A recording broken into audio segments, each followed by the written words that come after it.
What's up, everybody? Welcome to Last Men Standing, Episode 2, Season 2. Myself, Tony Farmer, Jason Anik. We are live here at Circa in Las Vegas. We're going to be talking everything Circa Survivor today. We've got a very special guest coming up here in about 2 or 3 minutes or so. We're going to cover the worst Circa Survivor losses of all time. We're going to talk a little week one. We're going to talk about these international games. Does it make sense to pick an international game before the big week one slate on Sunday?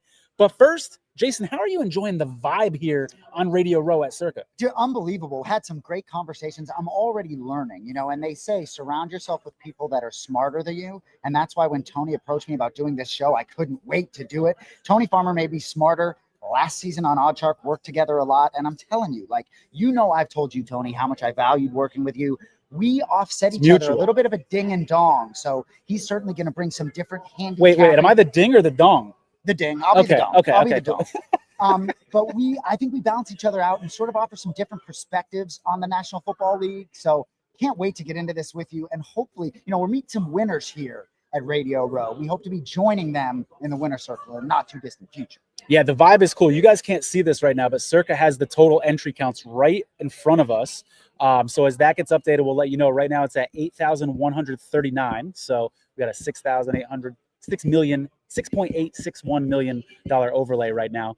But without further ado, I want to bring on a very, very special guest. We told you guys we're bringing a former Super Bowl champion on the show. So I'm going to go ahead now and bring in our guest, Ken Rutgers, to the show. Ken, thank you so much for joining us. I'll give you a brief little intro here. Ken is a former Super Bowl champion with the Green Bay Packers, member of the Green Bay Packers Hall of Fame. The reason Ken is on the show here today is because he still follows the Packers pretty darn closely.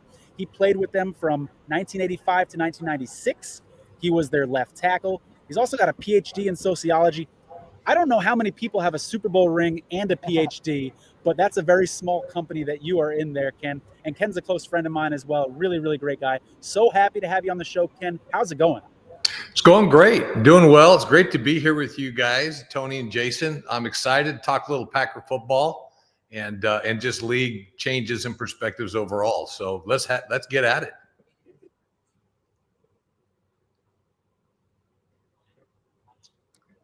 We had a little technical difficulty there. Did you hear that? Didn't hear it. All right, repeat that if you will, Ken. I'm not sure if other people it cut out for, but it cut out for us on our end at least. Go ahead and repeat that. Well, I'm excited to be here with you, Tony and Jason. I'm real excited. It's good to be talking a little Packer and overall league. One of the things I do as well is I work as a transition coach for the league, which is a program that we put in place from the league office about 11 years ago. So it's nice to stay, close to the game, even though I'm out in Oregon and far from most of the team cities. Absolutely. And by the way, real quick, you also have an awesome podcast called The Ultimate Assist with John Stockton. Highly recommend that out there for anybody who's maybe a little skeptical of Big Pharma or who wants to hear your guys' perspective, because it's a phenomenal podcast. It's helped a lot of people. So want to make sure and give that a plug as well. Thank you for your work on that, Ken. Before we start talking about the Packers season, Ken, I have a question for you as a former offensive lineman. The NFL recently went from 4 preseason games down to 3.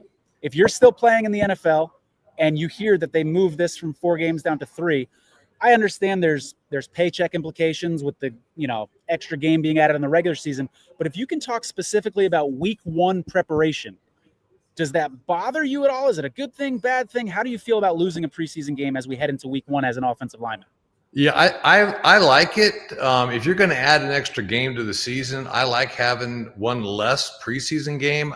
After a while, you get kind of tired of preseason games. I think the other thing too for us, and I'll put it into left tackle concept, I like the regular season because I know those pass rushing defensive ends like Derek, old school guys like Derek Thomas and Charles Lawrence Taylor and guys like that. You get in the preseason. Guys, they break the rules. They lose contain. They get into wrong gaps. But once the regular season starts, they become more reliable. Like, you better not violate what the coach tells you. You're gonna be in big trouble during the season. So I think the biggest challenge for me, if I was playing today, would be that bye week in between the preseason and the opening. And it seems to have shown up the last year or two. Boy, that first week of the regular season to me looks really sloppy. and it shouldn't be. I mean, not at this level. No.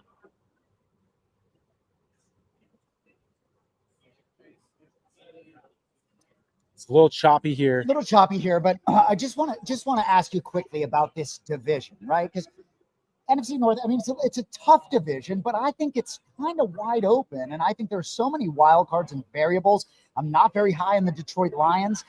I think they're going to have some adjustments losing the coordinators. I also think the Bears, in a way, are a bit of a coin flip, whereas the Packers maybe didn't achieve what they would have liked last year. But I look at the Green Bay Packers with a great chance to sort of make some noise in what I think is maybe a wide open division. Well, I think you're right on that for sure.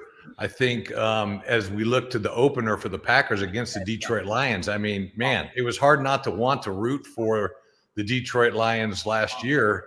And then they had that brutal injury to their their best pass rushing defensive end. But you're right, Jason. It's kind of an open conference because you got the Detroit Lions. They had injuries. They've lost some really key coaches. You got a new head coach, which came from Detroit. That's now the Bears. So he's a first-year coach. You go to the Vikings, and the Vikings, they lost last year's quarterback to an injury, and now he's back for what's he going to look like this year? I don't know. So there's a lot of questions to be answered. Probably of all the teams, the fewest questions to be answered is by the Packers. They're probably as stable as any team in that division. Although now you got Matt LaFleur, he's been there for a while now, and you can see the look on his face on the sidelines when things start going a little south. Man, there's a lot of pressure on him. So it'll be interesting. You're right, Jason. Ken, I got some photos, and I want to know what pops in your mind. If you can look at the screen here when you see some of these photos. First thing that pops in your mind there? Good pass set. All right. How about this one here? Catching my breath, wondering, hey, man, we got to get back out there and score again. All right. And then how about this guy here? I love this one. Taking on two guys at once. Yeah, that's a PAT. I was playing in the tight end position. So, you got to catch that inside guy and the outside guy. So, although I got to tell you, I was always trying to get the head coach, whoever it was at the time, and especially Holmgren when he came in. Hey, can you put a tight end tackle eligible play, in on a PAT? Can I be one of those guys? Come on, Mike. He just would laugh at me. He never took the bait, huh? No. I even drew up a tackle eligible screen pass. Where you let you pass that, you block, you turn around, catch the ball, and but no go. You say you drew it up. Did you literally write this down on a piece of paper and hand it to him, or you're just in his ear, or what? No, I wrote it up on paper and handed it to him. He didn't have after enough of battling and talking. He was very short with me when I got into that space. So I said I'll just draw it up and give it to him. I love it. If you're just joining us, we're talking with Ken Rutgers, former tackle for the Green Bay Packers for over a decade, Super Bowl champion, Green Bay Packer Hall of Famer. He's also today our resident Green Bay Packer expert. Ken, I'm going to pull up the Packers schedule for you here. And I'm sorry it blocks out your face right now, so people can't see you at the moment. But we got weeks 1 through 18. And obviously starting with a huge, huge game in Detroit to open the season. Got a bye week early. Early bye week is always interesting because teams can kind of run out of the gas at the end of the season, especially with now an 18-week season. Yep. As you look at this schedule, Ken, where do you think are maybe some trouble spots? Because Jason and I are in the mode of predicting. We want to know, when could we accidentally take the Packers thinking they might win when it's actually a bit of a trap spot? So what are some spots in the schedule that, as a Packers expert, you may be a little weary of? Well, I'll just go down the list a little bit. I mean, I think Detroit, a big question mark, but I think at home, an opener at Lambeau, big win. Everybody's fired up. Washington, it'll be interesting to see the quarterback that had such a great year last year. Yeah. He's coming into a sophomore year. Will he get bit by the sophomore jinx? Cleveland should be talk about quarterback controversies and upheavals. Even though it's at Cleveland, win for the Packers. Dallas, new coach down there.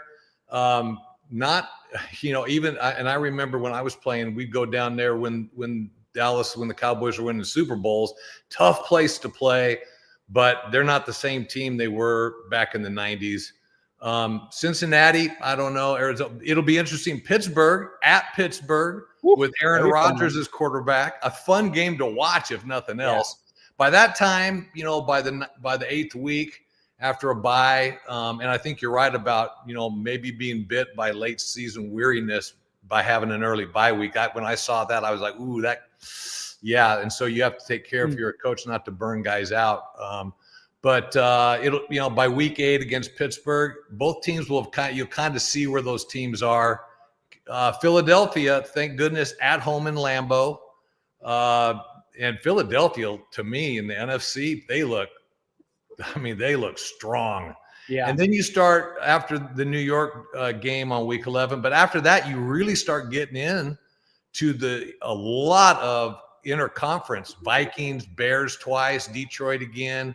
That's a tough stretch, isn't it? From 12 to 18, that's a tough stretch of games. Yes, it is. It is. I mean, because you've got that all the money's riding on those games. That's a lot of backloading for the conference. Yeah, absolutely. I look at that, and I don't know how you feel about the Bears. I think the Bears, to me, are a team that has kind of a high ceiling and a low floor. I wouldn't be surprised either way. But if you think the Bears are a decent team, where are the weak spots? I mean, Vikings, Lions, Bears, Broncos, Bears, Ravens. It seems like the Packers are a team you probably want to use early in a survivor pool. I agree. A schedule looks brutal, but what I will say about these NFL schedules, right? I'm a Patriots fan. Yes, it looks good and easy on paper, but these things flip very often, right? And injuries have dramatic effects. We talk a lot about these holidays for the Survivor contest. We have to make selections on Thanksgiving or Christmas. But I have a feeling when those holidays approach, there's going to be a great opportunity there. So while this Packers schedule looks very daunting to me as an objective fan, it could shake up a little easier as the season plays along. Absolutely. Good point. And I do think where we play Philly, for example, and the teams that have question marks, like say Dallas, you're playing them there, but they're a big question mark. It seems like we've got good home games in our advantage, and taking advantage of trying to, where we have to be on the road. It's doesn't seem as critical or potential for a loss. So I think it's a pretty good schedule. I think it's a little bit easier than last year's schedule, but again, the back of that with the conference, and who knows what that's going to look like. But week after week, after week 12, it's Vikings, Lions, Bears. Oh my, Absolutely. Well said. There's our headline right there. I like that. Ken, if you had to pick out 2 games on this schedule, I'm going to pull it up again in a second. 2 games that you'd be most confident in the Packers getting a win, what would those 2 games be? Take into account everything, home field advantage, whether it's, back-to-back road games, the opponent, all that stuff. Well, I'm going to go to this game. I'd say my first pick was Chicago at home, week 14 at Lambeau. So that would be my first pick. Man, I think is that because the Packers own the Bears? Is that where you're going with that? Yeah, well, everybody in Green Bay knows the Packers or the Bears still suck, right? So, I just think, a new head coach, although by that time they're going to have some things figured out, but, at home in Lambeau against the Bears, Jordan Love, who just went under surgery a week or so ago, he'll have it all buttoned down, even though I know it's his offhand, but, you still got to hand off. And, after a while, you get hit a couple times, you fall on that thumb or that hand or whatever, and it's going to be sore for a while. And so, by week 12, I think he's going to be humming on all cylinders, and I think that'd be my number 1 pick. I'd say the next one, Cincinnati at home. I mean, I think playing at Lambeau, I'm always going to go for a home game with the Packers. I mean, it's just there's nothing like playing at home, and it's hard sometimes to play on the road. You start getting messing with the snap count. As a former offensive lineman, I mean, man, if you can't hear the snap count and you got a pass rusher and he gains a step on you, it's over. So that snap count, having home field advantage is such a great advantage. And it's right off a bye too. So off the bye and at home against Cincy. And that defense, I was just talking to Jason about this off air. The Bengals defense was bad last year. I think there's a chance it might be worse this year. Like the personnel on paper, at least to me, looks a lot worse. Now they got a new defensive coordinator. Maybe he can come in and change that scheme, but you gotta what's the over under on that game going to be? I mean, that could be a 50-60 point game potentially. That's going to be a fun one to watch. So that was a good one. What about this Giants spot here, Ken? You got any thoughts on this week 11 at Giants? I think coming into the season, the Giants are one of these teams that some people, not all, some people think could be a team to pick on in survivor pools because they just didn't have a very good season last year. You got Malik Neighbors, good defensive line, but thoughts on that game, Ken? Yeah, I mean, I think being at New York, on turf, when you have a grass team going away to a turf field, and you got a good defensive line that you're facing, that your offense is facing, that might be a surprise. I think you picked a good potential surprise outcome on that one. Yeah, that's a flag. Yeah. Ken is such a Packer. He doesn't want to say it. He said that could be a surprise. He doesn't want to say the Giants could upset the Packers. I love that, man. I'm not saying the L word, man. I am not saying the L word. Well, hey, and if Jackson Dart was playing quarterback at that time, things could look very different for that team. So I saw the Packers. This final one for me. I saw the -140 to make the playoffs. And obviously, your team cheese. You're going to you're rooting for your boys, for your blood. But what do you think the ceiling is for this team this season? I think they've got to answer that question, Jason. That's what Matt LaFleur, the head coach. I mean, it's time for him to answer. Can we get to that next level? I mean, you're right at that threshold, and if you want to, take it to the next level, then you've got. And so we got a lot of receivers. I was a little disappointed in the first couple preseason games, because you'd think with the competition in the receiver meeting room, these guys are going to be under a lot of pressure to catch the ball and not drop the ball. And there's been a lot of drop balls in those first couple preseason games. That was surprising to me. Hopefully, it looked a little, it didn't look real good the first couple preseason games. So hopefully those are good wake-up calls for the Packers, because they got the personnel. They've got some good offensive linemen that filled a couple holes. They got some receivers. They've been looking for that. Defense is looking pretty good. But, man, and, of course, preseason games, I think probably all the fans from all the different teams are probably going, what the heck? We don't look like we should be looking, because 4 weeks ago, I thought we were going to the Super Bowl. Now I'm looking at the preseason and, we don't look too good. Ken, I got one more question before we let you go. If you were an NFL coach, how would you handle those first 3 preseason games? Do you let the starting quarterback play, potentially get hurt, but maybe he's rusty if he doesn't play? What would Coach Rutgers do with the starting offense and defense throughout the preseason? Yeah, I'd play him more. I know one of the things they're trying to do, and the Packers did this when they went out to play the Colts. They went out a few days early. They had an inter-squad scrimmage. So, okay, now we're controlled. You put a red jersey on the quarterback. I get that. But, and you're going to play the offensive line more than you're going to play the skill positions, because you want, I don't know. It's a bias, I guess. We always had to carry a little bit more water than the rest of the positions. But, it goes with the territory. But I'd play him more. I'd play him more. And I think and it seems like it does seem like every other series you've got a couple TV timeouts just to deal with the injuries, with the boo-boos. And you talked to a lot of vets. And, of course, we're jealous that we didn't have it as easy in training camp, but a lot of criticism of, too many boo-boos because you haven't had to. And you talk to guys, too, that have played recently but then retired recently. And they do say, especially in that, that front 7 on defense and offensive line, that pad level It takes a couple games into the preseason to get that pad level down and play football. I would get my guys ready, take advantage of maybe those first 2 opening games for wins where the other team maybe took it a little easier. So I'd try to get those wins early. I want to share an example real quick that I think I agree with you 1,000%, Ken. And an example that I shared recently in another interview was 2023 Vikings Buccaneers. Vikings are expected to win the game. They're 5-point favorites. Kirk Cousins comes in with 0 preseason snaps, loses 2 first quarter fumbles, one on a center quarterback exchange. The other one was he got hit. He wasn't hit in the preseason. And in practice, they got him like he's wearing these jerseys. I can't say for sure, if he would have played in the preseason, he wouldn't have had those 2 fumbles. But I can say for sure that those 2 fumbles were the difference in the game. And there's a chance that if he had played more in the preseason, a 3-point game they lost by, it might have made a difference, you know?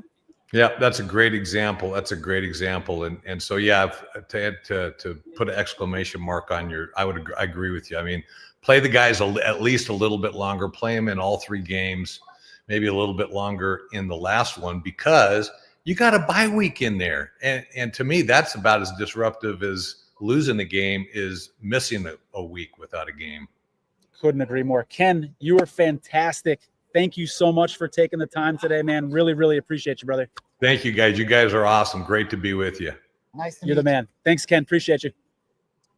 You know, really is interesting. I get the sense that preseason, there are more guys playing this year. Maybe it's my imagination, but I cover a lot of combat sports, and oftentimes there's certain guys that like need to be hit for the fight to sort of start, right? Yeah. Once they get hit and they're a little bloody, it's a different gear. So your point about Kirk Cousins is a really good example. And as I look to week 1 in Survivor, I'm going to pay more attention to the preseason maybe than I ever have. Yeah, and not so much how these guys are playing. It's not so much like, did this quarterback throw for this many yards? What was his completion percentage? I'm just saying, did he play?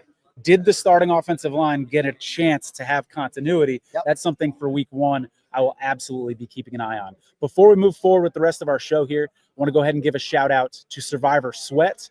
You can see their number on the screen. If you have not yet registered for Circa Survivor, I know there's some people out there that are planning on flying in for week 1, signing up. Make sure you reach out to these guys. They've been my proxy for the last couple of years. Absolutely love the guys at Survivor Sweat.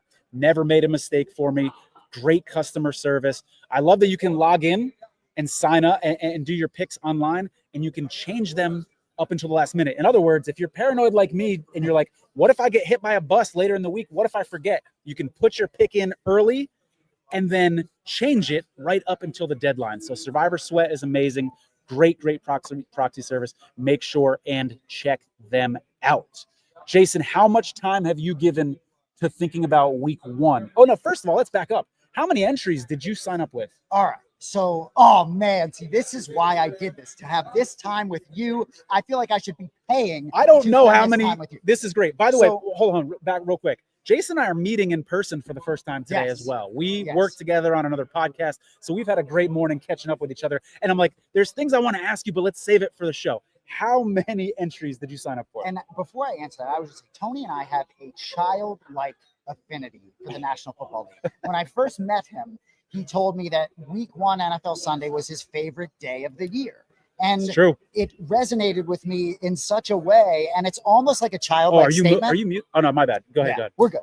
But so in terms of the contest this year, my brother, John Anik, who's a UFC commentator, he and I have done the Million contest forever, picking 5 games against the spread.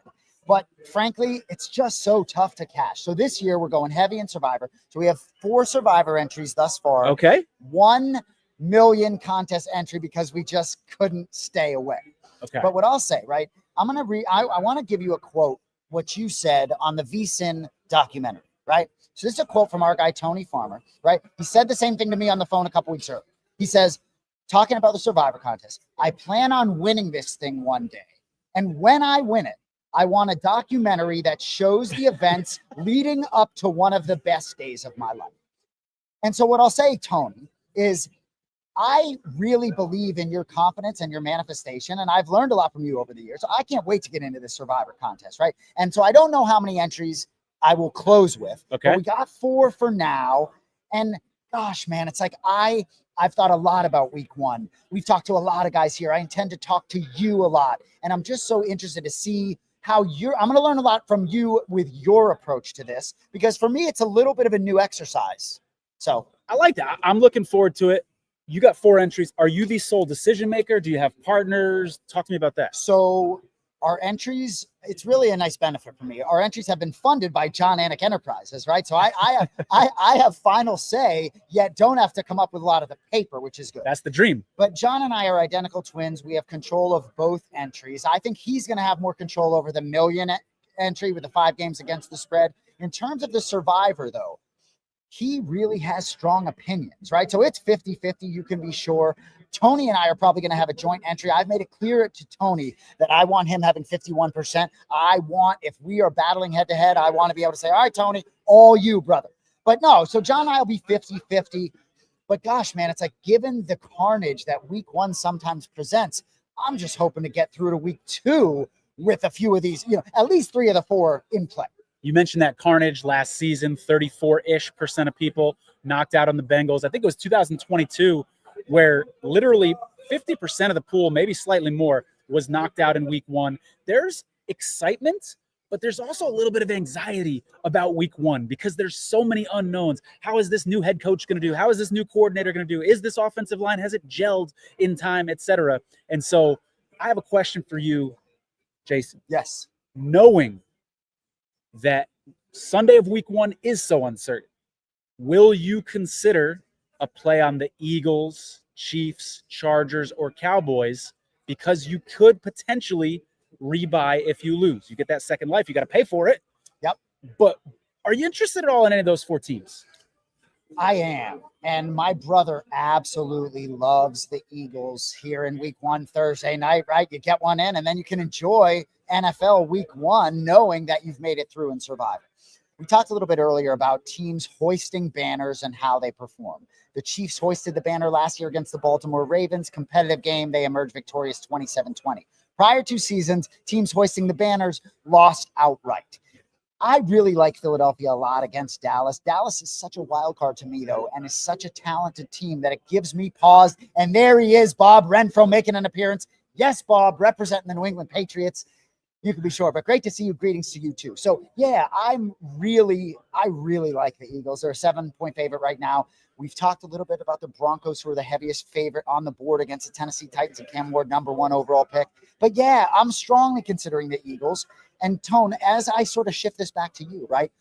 You got boatloads of entries, right? Whether you're splitting it all across the board. So correct me if I'm wrong. I'd be surprised if you're not looking at Philly for at least a tickle somewhere. It's intriguing. Philly is an intriguing look. They're one of the highest point spreads. Obviously, you have to consider them. But the thing with Philly is they play arguably the best matchup right now on Thanksgiving. Yes. You've got Philly against Chicago at home, correct me if I'm wrong, in Philadelphia. Yep. And by the way, I don't love that game, but I don't love any of the Thanksgiving games. So to take Philly off the board is concerning.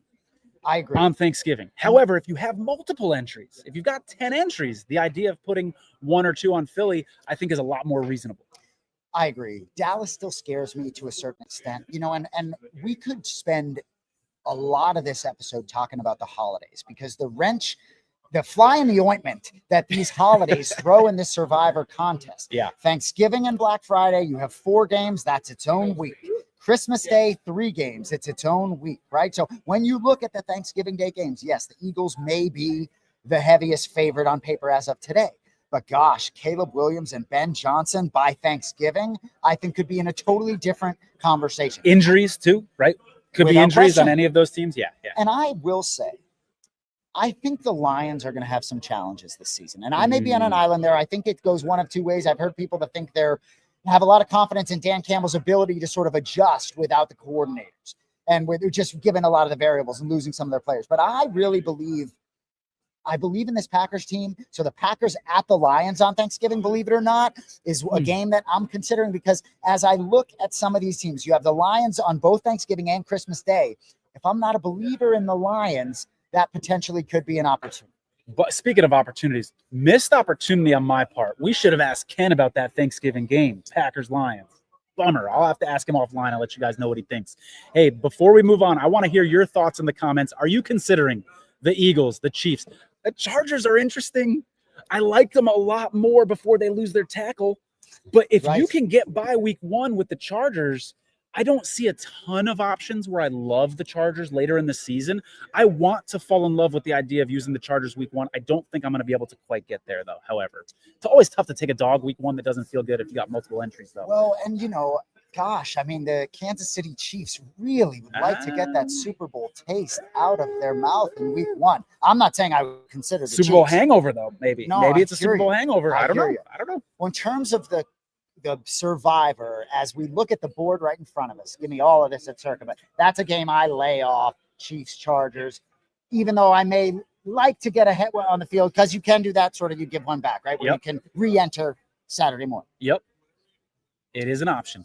Jason, what am I holding? Actually, what am I handing you right now? What do you got in your hand? Nothing better than doing an unboxing. So authentic fans, #RealAF, right? So you can go online. It's authentic fans. It's authentic fans shop is their website. authenticfans.shop, right? So I went to Rio, right? Ran over to Rio the other day, and they have this mystery box machine. And I was going to open this in my hotel room. I was like, no, I got to do this in front of Tony. So inside here, it is a autographed jersey. Could be football, could be basketball, could be baseball, could be soccer. If it's soccer, Tony and I might be in trouble because we may not know the athlete. Yeah, it's very true. Very true. American sports fans over here. But so we're excited to open this and unbox it. Should I tell them about my brother's experience prior to doing it? That's good background. So my brother John went to Rio, purchased one of these, right? And it's not like we're buying these for $1,000, about $180. You don't know what you're going to get. And frankly, I'm paying for the experience. So my brother went and did this typical carnage percentage on week 1. Good question, Bob. We'll get back to that. So my brother John goes to Rio, purchases a jersey like this, and really gets a great score. Pulls a Drexler 22. Clyde the Glide Drexler. So the back of the jersey, absolutely mint 22 with the signature, right? Here's the caveat. Flip the jersey around on the front, and doesn't say Houston, doesn't say Rockets, but it says the Glide, right? Oh, so not necessarily corny.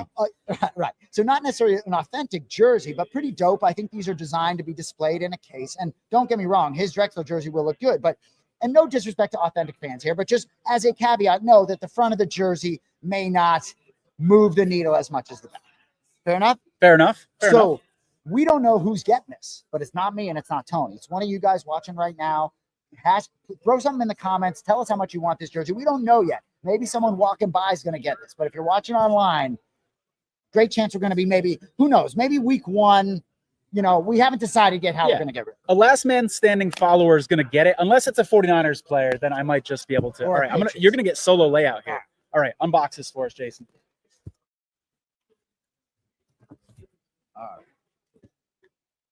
All right. Tease us a little bit. So I'm going to tease you, right? So my brothers came in like a little bit of a tube. So I was expecting to get like a tube, right? Should I give them a quick little peek at the first thing I saw? Yeah, let's do it. We got a little powder blue and red. Is that Oilers? It looks like is that Oilers? Could be Houston. We got a little powder blue and red. Is that a 1? Is that a 7? My best guess would be it looks like maybe it's not a single digit. Looks like it could be a double digit. I think you're onto something there. Let's pull this thing out. This is exciting. We have no idea what's going to come out of this. And what I'll tell you right now is I'm thinking we don't have a soccer jersey here. Right? Okay. All right. Here we go, Tom. Let's see what we got here. I'm not sure the best way to do this, but I'm just going to have to hold it up. Oh, it's beautiful, though. It's beautiful. It is beautiful. So we're going to show you the front first. We're going to show you the front first. Oh, baby. Oh, baby. And I think you know. You know. I'll tell you what. That's a good one. Can you put the signature up close to the camera? Can we zoom in? That's a good one. Earl Campbell?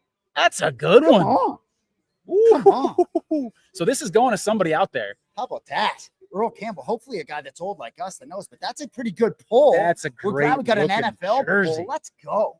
Imagine that in a frame.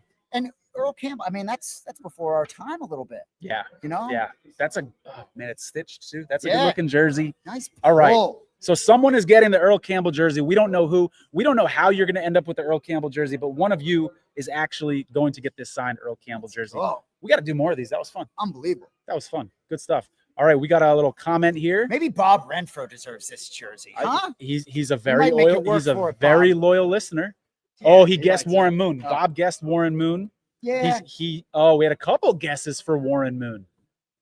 I love that it was a football jersey, right? My brother gets Clyde the Glide. Christian House, you don't want it, but your kid would. House All right. says I don't want it, but my kid would. House, by the way, for people who don't know, lost on the last week of Circa Survivor last year. He made it all the way to the end. So sharp guy. We definitely want to have him. House, we want to have you on the show at some point. Appreciate you watching today. So we got some viewers from Texas. Let's go. Fantastic. Good Tony, it's stuff. been pretty humbling for me being here today with you and some of these other sharps. I tell you, it is unbelievable, sort of the feel of kind of going against the grain. Do you know what I mean? And going against all the squares that just look at the biggest favorite on the board, the Denver Broncos, week 1 hosting the Tennessee Titans. All you sharps are looking for things just far away from where the public's looking. You want to zig while other people are zagging, and it's difficult at times, and it goes against your gut instinct. Your gut instinct is, this is Circa Survivor. I want to survive. Therefore, I want to take the biggest favorite because they're the most likely to survive.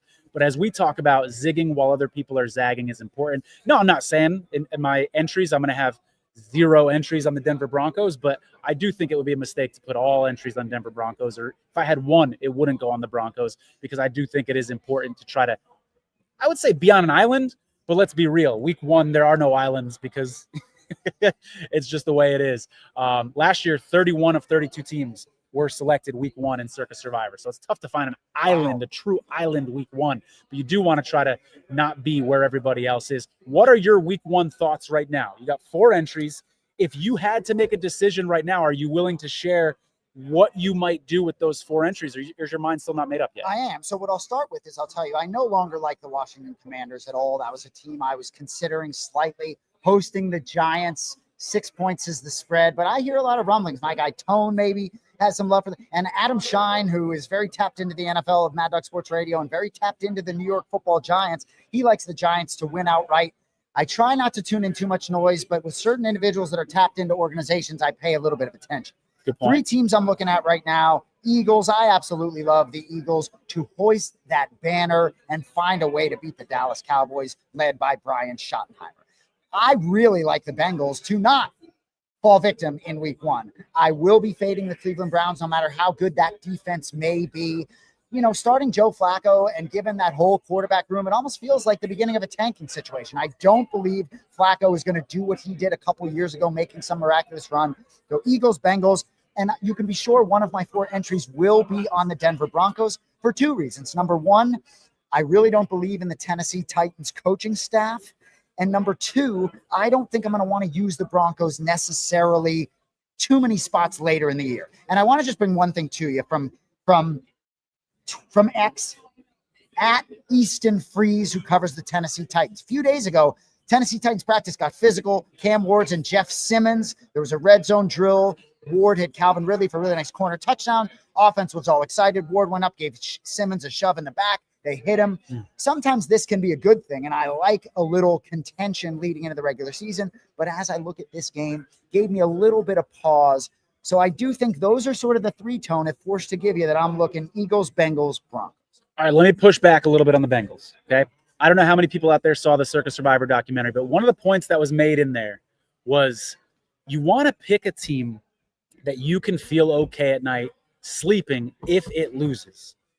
So if you're using that litmus test, if the Bengals go down in week 1 and takes out your only entry or all of your entries, don't you hate yourself? Don't you say, I should have saw this coming?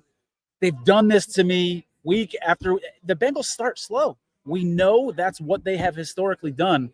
So isn't that the team where you can't sleep at night if you go down with them? Well, I think you've helped me like the Bengals a little bit more based on some of the things you've talked about with the preseason. Fair Joe point. Burrow seeing They're field. playing more. Yep. And look, week 1 last season, when the Bengals lose to the New England Patriots, that result pushed the Bengals out. I know a lot of things happened throughout the regular season, but had the Bengals won that game, the Bengals are in the postseason, and Travis Hunter is probably a New England Patriot. So wow. there are a lot of different chips that fall, and I just believe that the Bengals really, I understand the defensive liabilities. I don't share your opinion on the defense. I don't think it can get much worse. And I believe Joe Burrow really is on an island with all these elite quarterbacks. The moxie of that kid just feels a little bit different. So I just don't, I hate this analogy. It sounds like amateur hour, but when I wake up Monday morning, the Bengals are not going to start this season 0-1 as they did last year. So for me, I don't know if I'll be able to live with myself if I don't give them at least one of my entries. Ooh, okay, fair point. I want to know what that Bengals number is going to be, because you bring up the point about how they lost last year in week 1. It was made a big deal in the documentary. They did a whole episode on it practically. And I think that is going to, right or wrong, it's going to scare some people off of the Bengals. So if that makes the number artificially low because people are scared away, that would make it more appealing. Like if you said to me today, this isn't going to happen, but work with me here, Tony, I can guarantee there's only going to be 4% of people on the Bengals in the pool. I'd be more interested in the Bengals too. So what is that point where you start to maybe consider them more because maybe some people will be scared off? I'm fascinated to see the Eagles number. I'm fascinated to see the Bengals number for week 1. Saturdays during the NFL season, nothing better than watching Benson and Derek Stevens on VSiN giving us these entry counts. To me, Jason, it's become, this is exaggerating, I don't want to say almost as fun as the games because nothing compares to it, but I really look forward to those Saturday night reveals. It's going to be a lot of fun. When I did work with you last season and you started talking to me about the Survivor contest, and I have always been a million contest guy, 5 bet picks against the spread, you slowly but surely have sort of transitioned us, John and I, into this Survivor angle where we've sort of removed ourselves from the million with 1 entry for fun. But what I want to ask you, and gosh, it's probably a tough question, but to what extent are you able and looking at the entire slate of all 18 weeks of the NFL schedule? How do you sort of wrap your head around that as you look at this contest and try to make your selections for week 1, et cetera, et cetera? It's a great question. It's a very good question. First of all, I think you have to. You have to look at it that way. That's just my opinion. I have talked to other people who have strategies of, nope, don't worry about the last couple weeks of the season. Don't worry about the middle of the season. You just have to survive. And then 4 and 5 weeks in, when things get a little more clear, that's when you start mapping it out. I think that's a mistake. I really do. I think in a contest like this, where you have Thanksgiving, where you have Christmas implications, let's use week 1, for example. Let's go back to that Eagles situation. If you're not planning ahead and thinking about Thanksgiving, you might be painting yourself into a corner come Thanksgiving. So I think you absolutely have to. And, one of the strategies that I like to do, Jason, to kind of answer your question is I like to look at every single week individually. What are the gnarly weeks? I rank them by point spread and I say, okay, there's only a couple big favorites this week. There's only a couple big favorites that week. And I like to use those as kind of a starting point and work off of those because I don't want to get to one of those weeks and realize I have no bullets left. Now, of course, I understand that just because there's 2 big favorites now on, say, week 14, for instance, doesn't mean there's going to be 2. There might be 6 week 14, and that ends up being one of the easiest weeks. I get it. Things change. Injuries change things. Expectations for teams change for sure. But I do think having at least a loose plan makes a lot of sense. I've got maps planned out if the Giants are good. I've got maps planned out if the New York Giants are bad. And I feel like I have sort of set some parameters for many different scenarios. So Miami Dolphins lose Tua early in the season. I've got a scenario for that. They don't lose Tua. The Dolphins are healthy and thriving all through, So that's what I try to do. I try to identify the weeks that are the gnarliest, have a good plan for those weeks in the holidays, and sort of build off of that. And I also personally, this is just me, I don't worry about the last 2 or 3 weeks of the season because especially that last week, week 18, you may be resting guys headed to the playoffs. A lot can change between now and week 18. So I do prioritize earlier in the season, and I tend to, not worry about those last couple weeks quite as much. Well, right. You get Bills, Patriots, week 18 last year. All the Patriots have to do is lose the game. They get the number 1 overall pick. Buffalo playing for nothing. There's just so many variables. I hear you. I have this feeling in my mind that Thanksgiving and Christmas, if I pay too much attention to them, I may not get them. Do you know what I mean? And so I do believe that while those holidays look really challenging right now, they may not look like that as it gets closer. So I'll ask you from memory, as Thanksgiving and Christmas approached last year, they felt pretty tough, I feel like, if memory serves, right? So is there any part of how much do you pay attention to those holidays? Like, will you keep the Eagles alive for yourself in a lot of your entries? Most of my entries, I will have to, but I want more than one holiday team. My first year that I did Circa Survivor, I went into Thanksgiving and had every single, this was before Christmas, by the way. They didn't pull Christmas out at this time, but I had every single Thanksgiving team available to me. And I think that's an ideal situation because you want options. You're not only, do you want the team that's most likely to win on Thanksgiving, but you also are looking at who has been used up, which teams have been used up by the rest of the pool. If I get to Thanksgiving and there's 2 6-point favorites and one of them 90% of the pool has available and the other one 4% of the pool has available, I'm going to want to be jumping ship to the 4% of the pool, even if I have a little bit difference in the conviction there. So I like to have multiple options.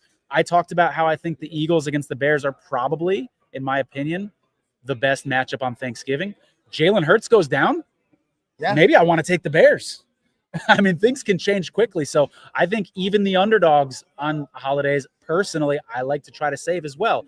Now, it's not easy in a year like this when you have teams that play on both Christmas and Thanksgiving, like the Chiefs, for instance, Cowboys. So it makes it tougher, but as best as you can while still surviving, I think you really have to prioritize those holiday games. So I want to ask you about one particular game. Maybe it's a little bit of bias, but I've heard varying degrees. We had a guy who's entering Survivor, and he's going to throw the Patriots in one of his Survivor entries, right? I'm very bullish on the New England Patriots as we move into this season, but as I look at week 1, it's hard for me not to peek at the Raiders +3, given Pete Carroll being a veteran head coach, given Geno Smith being a veteran quarterback, and given the fact that the Patriots really had a difficult year. While I am bullish on the Patriots, I think potentially a little pressure on them week 1 at home. I've talked to people that are more connected in the Patriots organization that absolutely love them to show up week 1 and win. So that particular game, any peek in Survivor, any feel on that game? Oh, man. So, when the March Madness bracket comes out and you pick out 2 teams that you really like, who you think, oh, they could be a surprise Sweet 16 contender. And then you see them playing each other in the first round and you're like, man. That's how I feel about the Patriots and Raiders in week 1. I actually like these teams a lot. I think I like them better than the market likes them. I think that they could surprise a lot of people. And I would love to take the Raiders week 1 in Survivor, except they're playing the Patriots. I would love to take the Patriots week 1 in Survivor, except they're playing the Raiders. So I'm probably, I don't want to say probably, I'm 99% sure I'll be staying away from this game personally.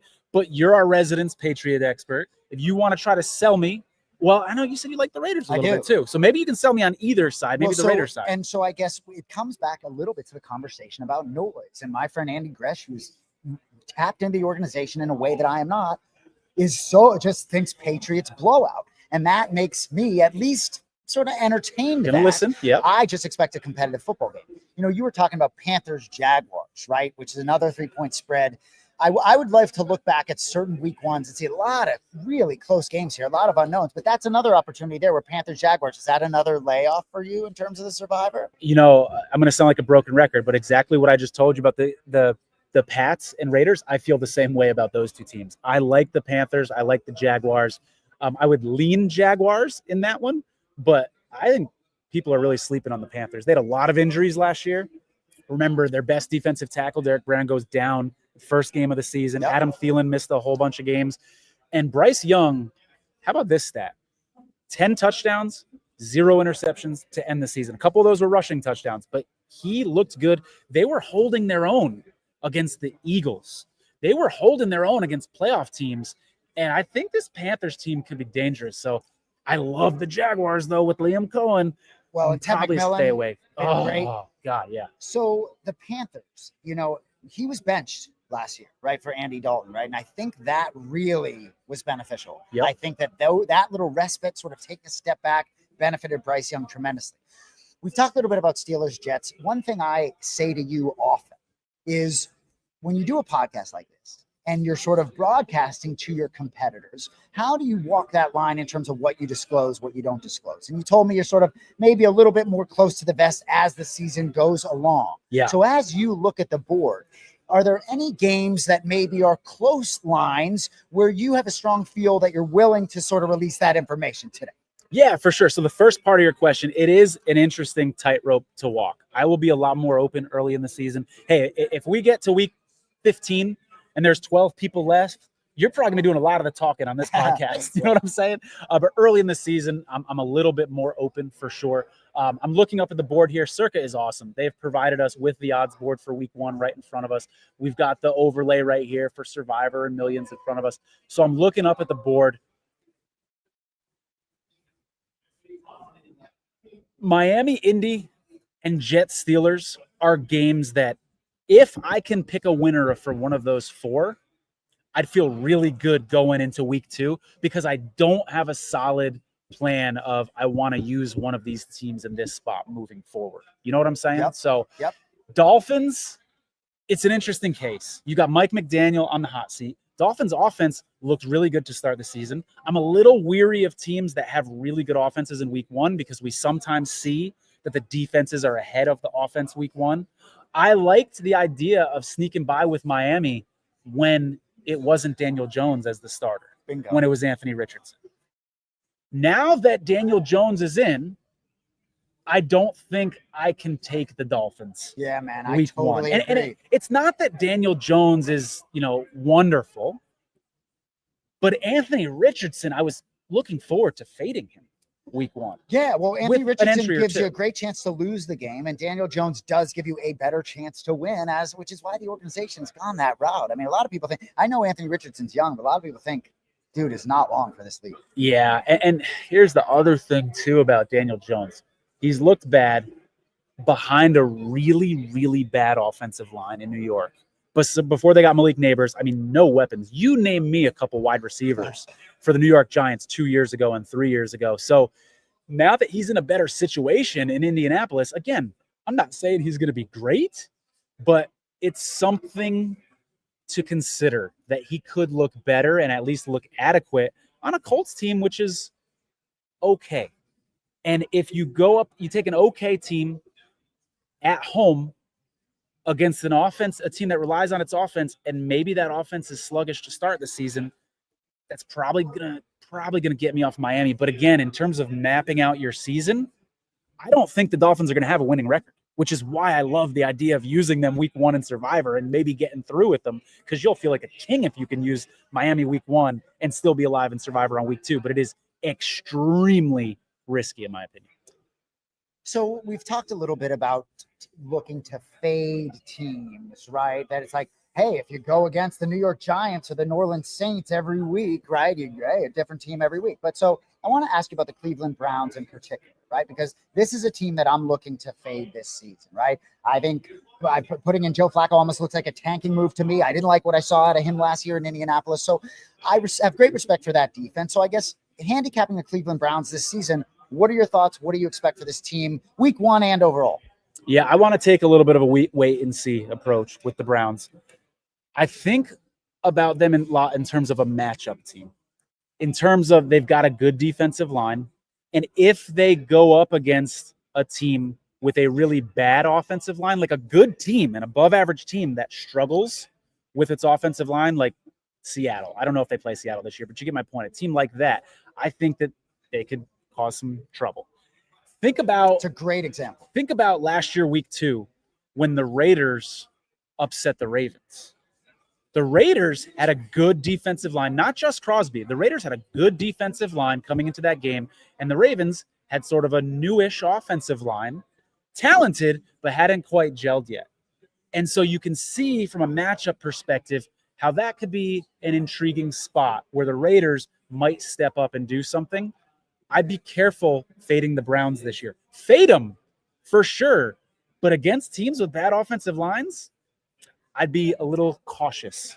And Cincinnati, to answer your question, Cincinnati does not have a great offensive line. Did you happen to see the clip from the preseason game where Joe Burrow was running for his life?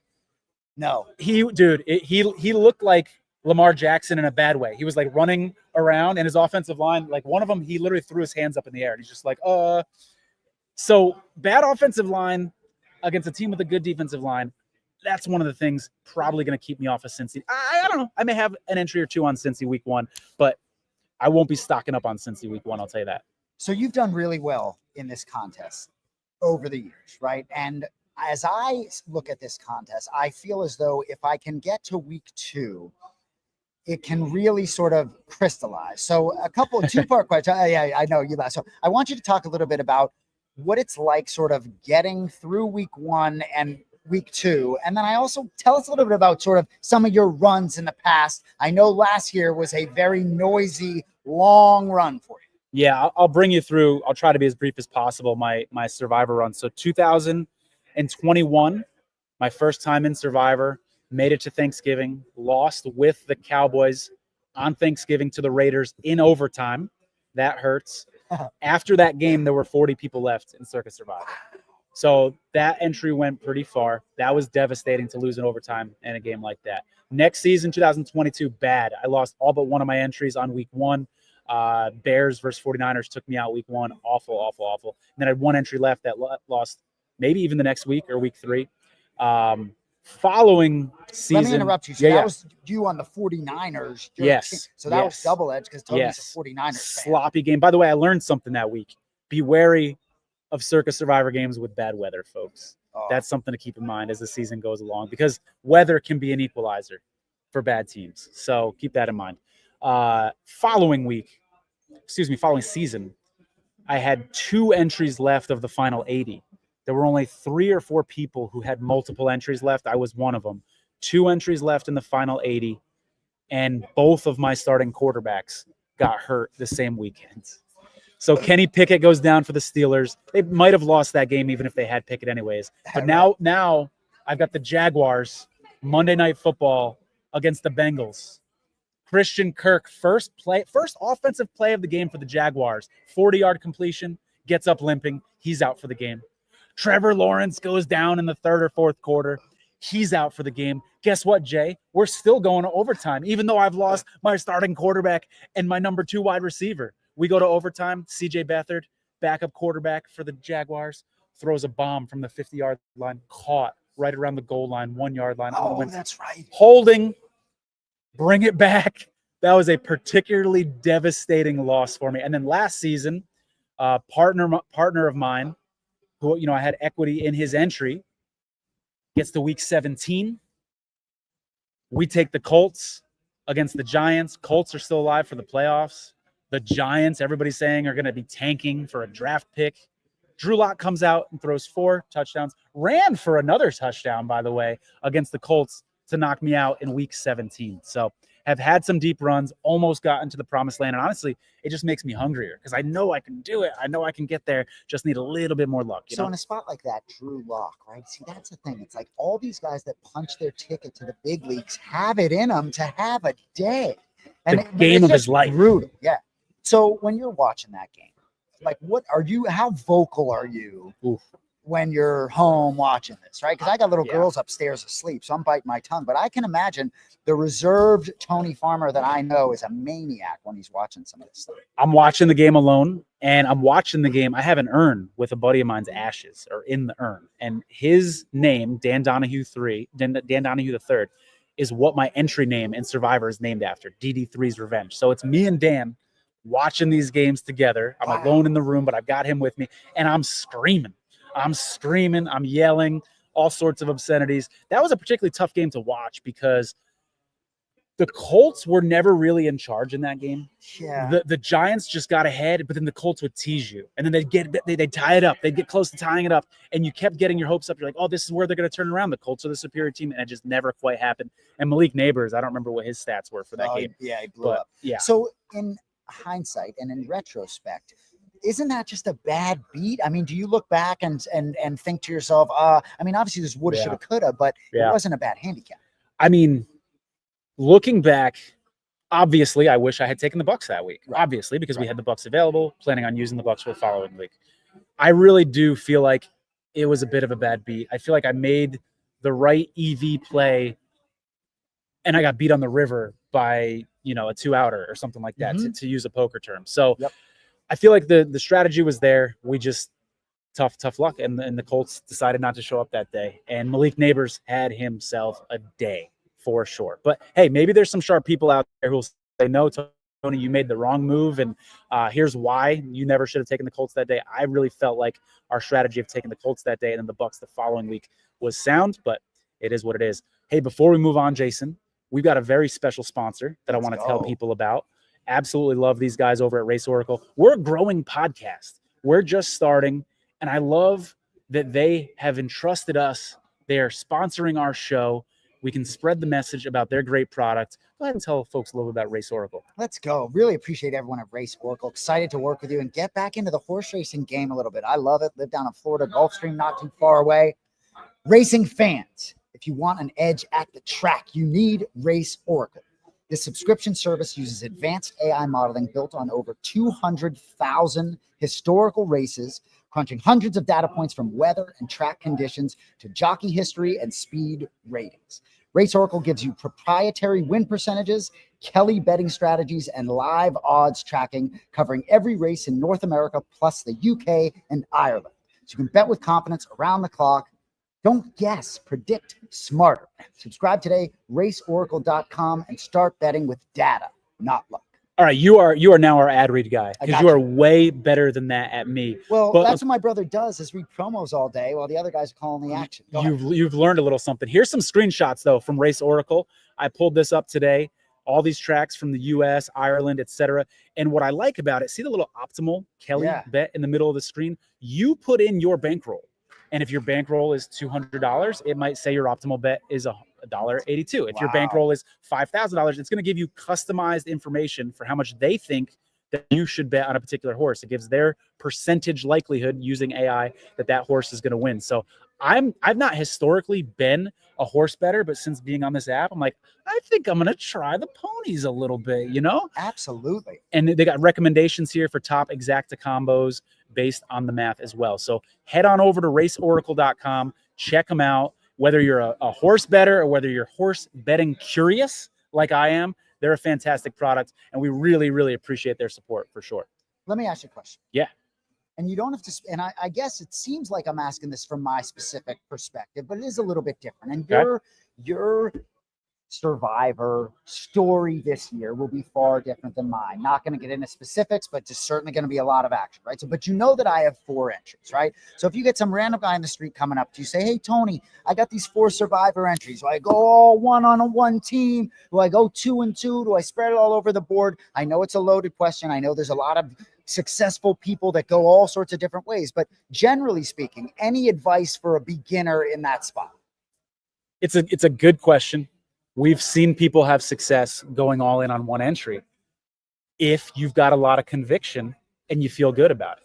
You know, it's one of those things where if you put all 4 on one entry and you lose, you have that, what the hell was I thinking? I'm done. Of course you're going to regret that decision, right? But at the same time, if you go the other way and you spread it out, let's say the exact opposite, 1-1-1-1 or 2-1-1, you're more likely to have some bad luck. You know, I lost the game last year in Circa Survivor. 49ers, week 5 or 6, some of you may remember this game against the Cardinals. Their friggin' kicker got hurt in the first half of the game. So knowing that crazy shit like that happens, if you're spreading it out and now you're trusting 4 teams, you are increasing the likelihood of some crazy shit affecting one of your teams. So there are pros and cons to both strategies. And I would say some weeks it might be make a little more sense to have them all on one. Some weeks you might want to spread them out. Week 1, because there's so much uncertainty, maybe more likely to spread them out because you may think that you have a lot of conviction in a particular team, but there's something you're unaware of. There's a bug in the locker room, or they've stayed up too late the night before or something like that. That's a tough way to go out in Circa Survivor, all your entries on week 1. Well, you know, one game that really sticks out to me is last season. It was in the latter part of the year, but it was Eagles at Commanders, and the Eagles were doing whatever they wanted to do all day until Jalen Hurts goes out, and then Washington comes back, and it was a game I got burned on in the million contest. And so a game like that is a really good example. And so Philadelphia, right, only lost 2 games all season, right? Jalen Hurts was shelved and then they went on, but there's so many variables like that. And that may be a bad example. I'm not saying that necessarily I'd be running to the Survivor window with all my entries on Philly that week, but I was really bullish on Philly in that game. And I looked to be on the right side early on. So ultimately for me, you just got to, sort of leave yourself open for things that are out of your control. I guess. Absolutely. Absolutely. Hey, we're going to get into the worst Survivor beats of all time. I'm going to ask you guys to vote. We're going to give you a couple of really filthy examples of people that our heart goes out to them because it's gross. And honestly, we laugh about it and say, oh, haha, that's a bad beat. Imagine that. But there's real people with real feelings who have gone through this stuff. And we're going to honor them today by talking a little bit about their pain because they actually had to go through this. Also, it's 2:00 Pacific time right now, 2:05. When we're done with this show, we're going to take a little break, and then we're going to come back because we're going to have another guest. Jeff Benson from Circa is going to be joining us at 2:45, so 40 minutes from now. And then I think we're going to have a couple of former Survivor champions on the show as well. So just because we go offline in maybe 30 minutes or so, stick around. We're going to come right back, and we're going to do another show. Keep an eye on the link on Twitter and on YouTube as well. But getting into these worst Survivor losses of all time, I don't know how familiar you are with these, Jason. So I'm going to start there with you. I'm going to present these cases to you. You tell me what you think would be more painful to go through if you were on the other end of this in Survivor, okay? And then you guys vote as well. So scenario number 1, 2023, Miami Dolphins lose to the Titans on Monday Night Football in Week 13. There are 14 people left in Survivor. And remember, it's Monday Night Football, so it's the last game of the week. Yep. So if you win, you are advancing to the next week with 14 people. Okay? Yep. One person took the Dolphins that week. They had extremely high EV. So in other words, it was a great pick. They were smart, and they saved the Dolphins for a really, really good spot going into Week 13. Okay? Yep. Let me pull up the box score here. Look at how gross this is at the bottom. With 1:55 left, the Dolphins are up by 14 points. The Titans get a touchdown. They go for 2. Great move from Mike Vrabel, by the way. Yep. That's what he's bringing your Patriots next season. Great analytic move by Mike Vrabel to go for 2. They get the 2-point conversion. I don't even know how Miami gave the. I want to say it was a quick 3 and out here. Yeah, I think it was. This game just rings a bell.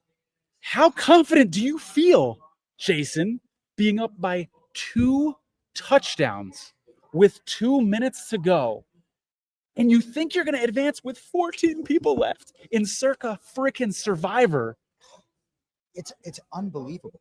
That is such a bad beat. And what's fascinating to me is like Will Levis emerging victorious from that game almost sort of elevated, I think, what the league and the organization thought of him, right? Sort of really got behind him moving forward and realized maybe he's not the guy. Certainly now it's Cam Ward, but that game was incredible. Gosh, by the way, look at the upper left-hand corner and the upper right-hand corner. This was the Dolphins' first home loss of the season and the Titans' first win on the road, just to add insult to injury. Do you know what the line was in that game? I don't. It's a great question. Unbelievable. Keep that. So give me like a 1 through 100. What's the pain level on that one, 1 through 100 for you? 91. 91. That's a good pain level right there. Okay. Next game, 2022. I think you're going to remember this one. Week 18. So now you've gotten to survive. You've gotten to week 18. 3 people left. Oh gosh, what was the pot? It was like 9 million that year or something like that. It was a lot. 3 people left in Survivor. Week 18. Texans trail 31-24 against the Colts. You're on the Colts. The guy with the entry name, The Enemy Within, is on the Colts. And let me pull this one up. Do you remember this one? They convert a 4th and 12 at midfield. Then a 4th and 20 and get the 2-point conversion against your Colts in the last week of Circa Survivor. Unbelievable. Which one hurts more. I know it's kind of apples to oranges because the last week situation versus a week 13 situation, but pain meter 1 to 100. What do you give that one? 99, man. Yeah, Week 18, that's yeah. absolutely brutal. 4th and 20. Not only did they convert on 4th and 20, but it's a 28-yard touchdown pass on 4th and 20. Absolutely gross. Same. Absolutely disgusting. So for you, right? Like, do you have a great feel sitting here today for week 2? I have absolutely started looking at week 2. Do I have a great feel for it? No. I think we're going to learn a lot week 1. I also think you don't want to overreact a lot week 1. So let's say, for instance, I'll tell you a team that I really like, not necessarily for week 1, but just in general, the Denver Broncos, right? I love the Broncos coming into the season. I think they're a playoff team. I think they could be an AFC champion this year. Wow. Okay. If the Broncos come out in week 1 and put up a stinker and lose to the Titans, I'm not going to panic and say, oh, everything I thought about the Broncos was wrong. Right. I think that's what square bettors do. Yeah. You know, you don't throw all your priors away from the offseason just because of one performance, recency bias. Broncos are bad now, I guess. No, I'm going to stick with the Broncos if that is my preseason prior on them. So I think that's something that's kind of important to be aware of as the season goes on. Yeah, and one thing I found when I bet the NFL, and a lot of this is against the spread, but we've talked to some sharp guys around here today, is really closing the book on the previous week before you sort of move forward. Because I've tried to look for spots where, let's say a team's coming off a big win. I want to look for spots where I really like their chances of carrying that momentum forward. And then I also look for spots where maybe they're feeling themselves a little bit and there could be a sort of step back. So trying to sort of look at the spots where you kind of predict how teams are going to sort of react as it goes it's sort of on a week-to-week basis.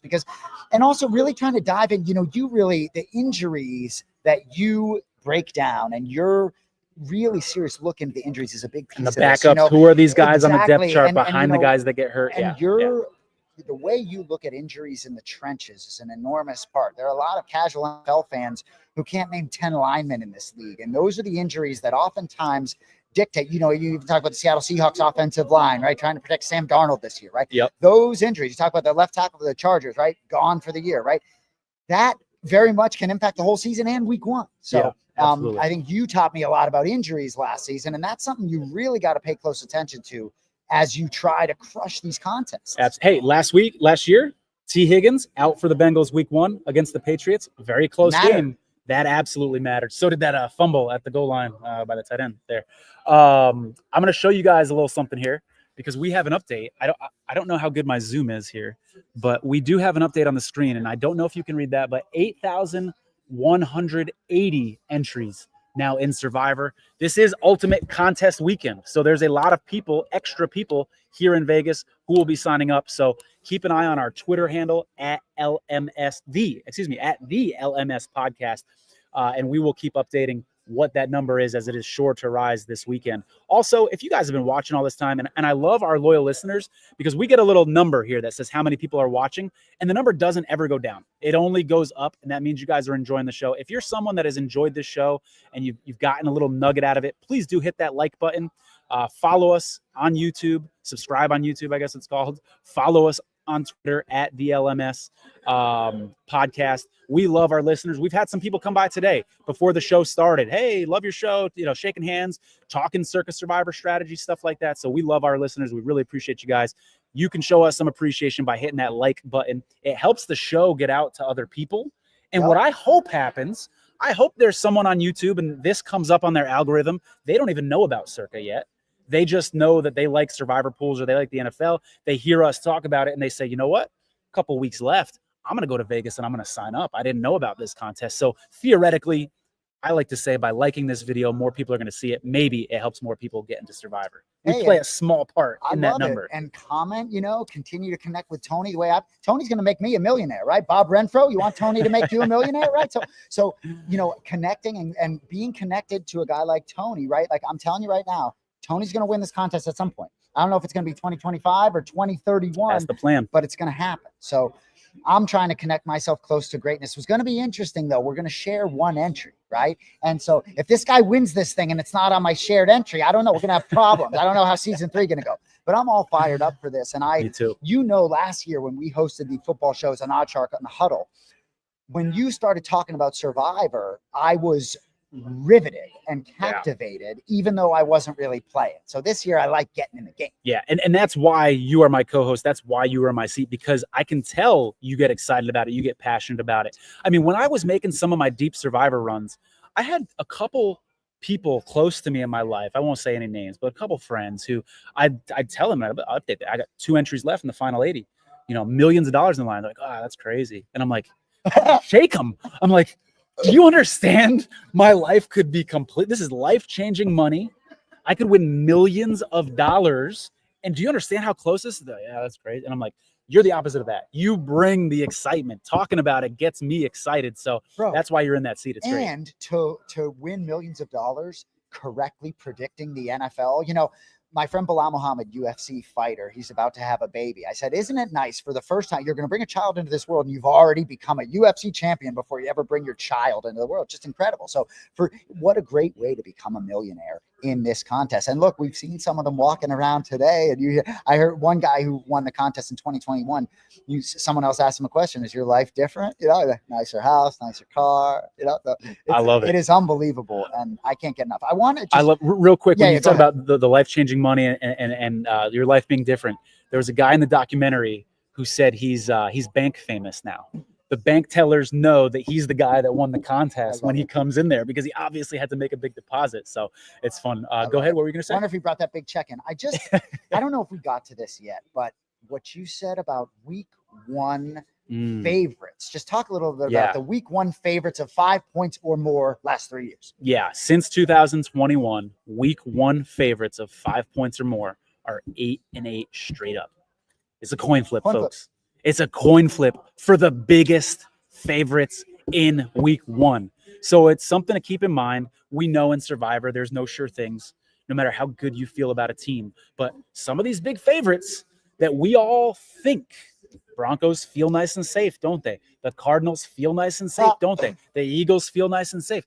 One of those 3 is probably going to go down. Yep. Yeah. One of those 3, and we're just going by history, one of those 3 teams is probably not going to make it. And what's interesting, we talk a little bit about the noise, right? And we've talked about, the Giants, right? I've talked about Adam Shine. People sort of lean in Giants. Well, guess what? Do I think Monday morning I'm going to wake up and Jaden Daniels will have been Jaden Daniels and the Commanders will maybe pick up right where they left off last season, making it into the NFL's Final Four? Yeah, really good chance. And Jaden Daniels, and that, so as we talk, and this is what I love about this show, I'm starting to sort of maybe have myself take a peek at the Commanders again, right? Because as a Patriots fan, look at Drake May. If I were Mike Vrabel, all I'd be doing is putting on film of Jaden Daniels and watching him dance around the field and protect the asset that is QB1. So, I know a lot of people like, what's gone on with the New York Giants this offseason. And maybe I like the 6 points, but that may be a spot that I sort of have reconsidered as this hour has gone along. So, Jason, let me ask you this. Man, I was planning on taking a break before our 2:45 show, but the conversation's so good, we might just keep it going here. There was regression from CJ Stroud, year 1 to year 2. I want to bring you back to CJ Stroud peak hype after his rookie year. I mean, it was comparable to where Jaden Daniels is right now. Which second-year quarterback, and this is very relevant to week 1, by the way. You guys see where I'm going with this, right? Why I'm asking Jason this question. Which week 1 quarterback, Bo Nix or Jaden Daniels, both in their second year, is more likely to regress? Maybe neither of them do, maybe they both do. But which one is more likely to regress and you think have a disappointing year 2 like CJ Stroud did and sort of fall from grace after their rookie year? It's really interesting. And I saw a lot of things that I didn't love with CJ Stroud that surprised me, even certain body language things that I was a little bit surprised about. I am very bullish on Nix and Daniels' future, and not to take a step back. I think for Jaden Daniels, because he really conquered the world in year 1 and a lot of things sort of fell the right way, even talk about that Eagles game where he had an opportunity to win it. So I guess for me, I still think Bo Nix, I think it's going to be difficult for Daniels to ascend too much. So forced to answer the question, I'd go Jaden Daniels because I believe Bo Nix could not have a better leader. I think Kyle Kingsbury, a pretty good guy, leading Jaden Daniels down there in Washington, but Sure. I really believe in Sean Payton really across the board. Yeah, that's good. You know what's crazy, dude? Who are the head coaches in the AFC West? Pete Carroll, Yep. Jim Harbaugh, Sean Payton, and wait, who am I missing? Andy Reid. I mean, has there ever been a division in football that has 4 coaches with that pedigree? It's unbelievable. The AFC West matchups are going to be fun to watch. Jason, as we look up at the board, week 1 teams all in front of you, I want you to pick out one NFL team. This doesn't even necessarily pertain to Survivor directly, but indirectly it does. One NFL team that you feel like is going to do better than most people think, that people might be sleeping on a little bit. Not necessarily a Super Bowl team, but just someone you think is being slept on. Which team? You know, it's interesting. When you said not necessarily a Super Bowl team, that made me want to change my answer, but I'm going to keep my answer the same. Sure. I really believe in the Cincinnati Bengals, despite what you think about their defense. I've already played them 21-1 to win the Super Bowl. I just believe in Joe Burrow to such a great extent. And I think oftentimes when you're looking at a transition with a defensive coordinator, I think we need to see what they put on film in the regular season before I can pass too many judgments, because we talk about the locker room playing for one another. There's a lot of that season began in a very cancerous way for the Bengals last season. So I really believe had they gotten into the tournament at the end of the season, despite their bad defense, they really might have been able to make a real run in the AFC last year. So that's a team that I'm really looking at. I'm trying to think of some of the other teams out there. I really love your 49ers. I told you that earlier today, and that may be a team, maybe they're 10 to 15-1, somewhere in that range, but I really like teams like that, organizations that have sort of a really bad year, unexpectedly perhaps, to sort of show people who they are as an organization. Still a lot of continuity. All comes down to health, though, as you said. Yeah, I think the NFC West is going to be interesting. This Niner team is really banged up right now. I mean, they've got like 5 running backs hurt. I'm not exaggerating. They've got like 1 wide receiver suspended for 3 games. Another one's holding out. Ayuk is not going to be back for the first couple weeks. So if that team's healthy, I think they can do some damage. But I will warn about the 49ers. They're very thin. They're a very, very, very thin team, and I'm concerned about them. Well, and last year on the huddle, Andrew Avery, Ninja, and yourself, 49ers fans, you guys were supremely tapped in. And sort of as that season began to crumble, you guys saw it coming sort of every step of the way before it happened. Yeah, absolutely. And by the way, a guy I want to get on this show, Grant Cohn, he's a 49ers insider. Oh, yeah. He's been on. I got to double check. I think tomorrow I've actually got an interview with Grant set up. So excited to have him on the show. And he is talking about how the 49ers are not a very deep team. And if a couple guys get injured, as they have historically the last couple of years, the Niners could disappoint. But as I look at these teams up here, I think the Bears are a team that could be very good this year. I think the Cardinals are a team that could be very good this year. And then the Rams.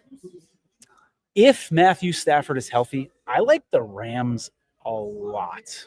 I do too. I mean, we've talked about the Rams. I believe with every ounce of my being, if there's no snow in Philadelphia, they find a way to emerge victorious and host the NFC Championship game. How many sacks did they have in that game? 8 sacks? Just insane. That young defensive line. And don't forget, that was against the Eagles. Really maybe the best offensive line of football. And you get 8 sacks in a playoff game. And they had a bunch of sacks the game before that too. With Stafford, with Devontae Adams. We're talking about the Rams. We haven't even mentioned Devontae Adams yet. I am a little nervous about the Rams in week 1, but for the season, I love the Rams if Matthew Stafford is healthy. I agree.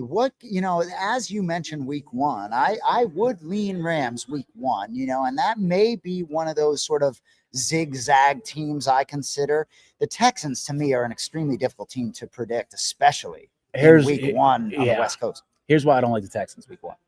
You're going up against DeMeco Ryans, who was the 49ers defensive coordinator when the 49ers dominated the Rams and Sean McVay. So DeMeco Ryans is Sean McVay's kryptonite on the Rams. Not only that, there is a coordinator, off the top of my head, I'm not going to remember his name. There is a coordinator for the Texans who played for the Rams last year. And if anybody can help me out in the chat and get me his name. But you've got coaching familiarity is what I'm trying to say here with the Texans against the Rams. And then Stafford's back. I want to see him get up from a couple hits before I risk a Survivor entry on Matthew Stafford. I have very similar concerns Let me play devil's advocate against that point, though, guys. If you're worried about Stafford's back and him not being able to go an entire season, maybe you do use the Rams week 1. Interesting. Because you use the Rams when you had Stafford, and you force other people in a position to potentially have to use the Rams with Jimmy Garoppolo. Great. Same point with the Dolphins, right? With Tua and his concussion history. It's ballsy, but if you can get by week 1 with the Dolphins, and Tua, behind a bad offensive line, by the way, has a concussion in week 7 or week 8, you're kind of feeling pretty good about getting that win. So, and maybe you can make this argument with the 49ers too. I just said myself, they don't have a lot of depth. Yeah. Maybe you want to take the Niners week 1 or early in the season. I think they got the Saints week 2. Maybe you want to take the Niners early in the season before the injuries start to accumulate. Maybe you want to take them now while they're fresh, while Christian McCaffrey is healthy. That's just something to consider. These are the brain exercises you want to do. Those of us that don't believe in Seattle. So as I look at this week 1 board, there are some games that just, to me, with only 4 entries, I couldn't even consider for Survivor. But obviously you have multiple entries, like Ravens, Bills, Sunday Night Football. I mean, you couldn't even begin to consider throwing that. Or maybe you would. I mean, that's a tough one. I got no interest in that just because of future value. Right. You know what I mean? Hey, if you want to be on an island, Ravens or Bills makes sense in that way, but you got the Ravens who are going to be playing on Thanksgiving, 2 really good teams with future value. I personally want nothing to do that one, but just from an NFL fan standpoint, you got the whole Lamar angle versus Josh Allen, the MVPs last year. That is going to be a great Sunday night game to watch. When you look at this week 1 board, jog your memory. Does it always feel really tough in week 1, no matter what? Like it does. If you feel comfortable and too confident going into week 1 in Circa Survivor, I think that's a bad sign. I hear you. It's not good. Look around. It's almost like the expression, if you can't spot the sucker at the table in poker, you are the sucker. It's like if you go into week 1 confident in Circa Survivor, there may be something wrong, and you may be going out in week 1 because you should be nervous. There is uncertainty. There is luck situations that can happen. I brought up that game earlier where, bad quarterback center exchange in the first quarter. We saw that fumble in the Bengals game at the goal line against the Patriots. Quarterbacks get hurt. Stuff happens. Crazy shit happens week 1. So we should all be a little nervous. And we've been studying these teams all offseason. We think we know something, and sometimes we get slapped in the face week 1. So we should be a little nervous. If you guys are just joining us, it's 2:26 p.m. Pacific time. 2:45 p.m., 20 minutes from now, we're going to be joined by Jeffrey Benson. Y'all know who he is from Circa, director of their sportsbook here, obviously integrally tied with this competition. He's the guy that comes on every Saturday during the season and lets you guys know what teams have certain numbers of entries. I want to ask Jeff what this number is going to. Are we going to hit 20 million? Could we go over 20 million? I want to know what Jeff thinks about the Grandissimo number. We're at 20 right now.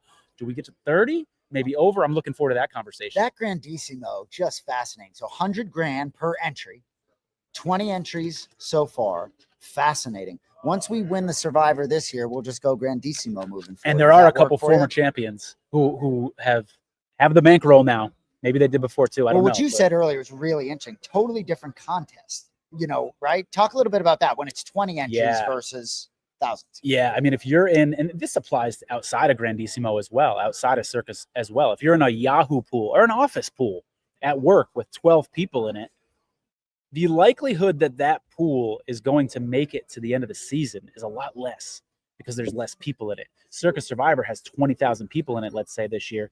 Pretty darn good chance that makes it all the way to the end. So it does totally change your strategy. If you're in Grandissimo, and we may have some Grandissimo listeners. If you're in Grandissimo or if you have a piece of a Grandissimo entry, please do chime in.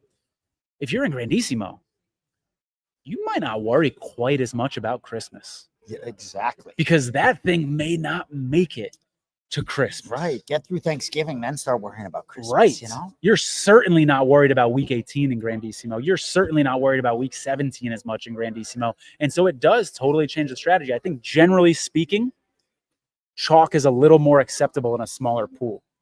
In Circa Survivor, with 20,000 people, you got to zig when other people zag. You've got to find islands most weeks.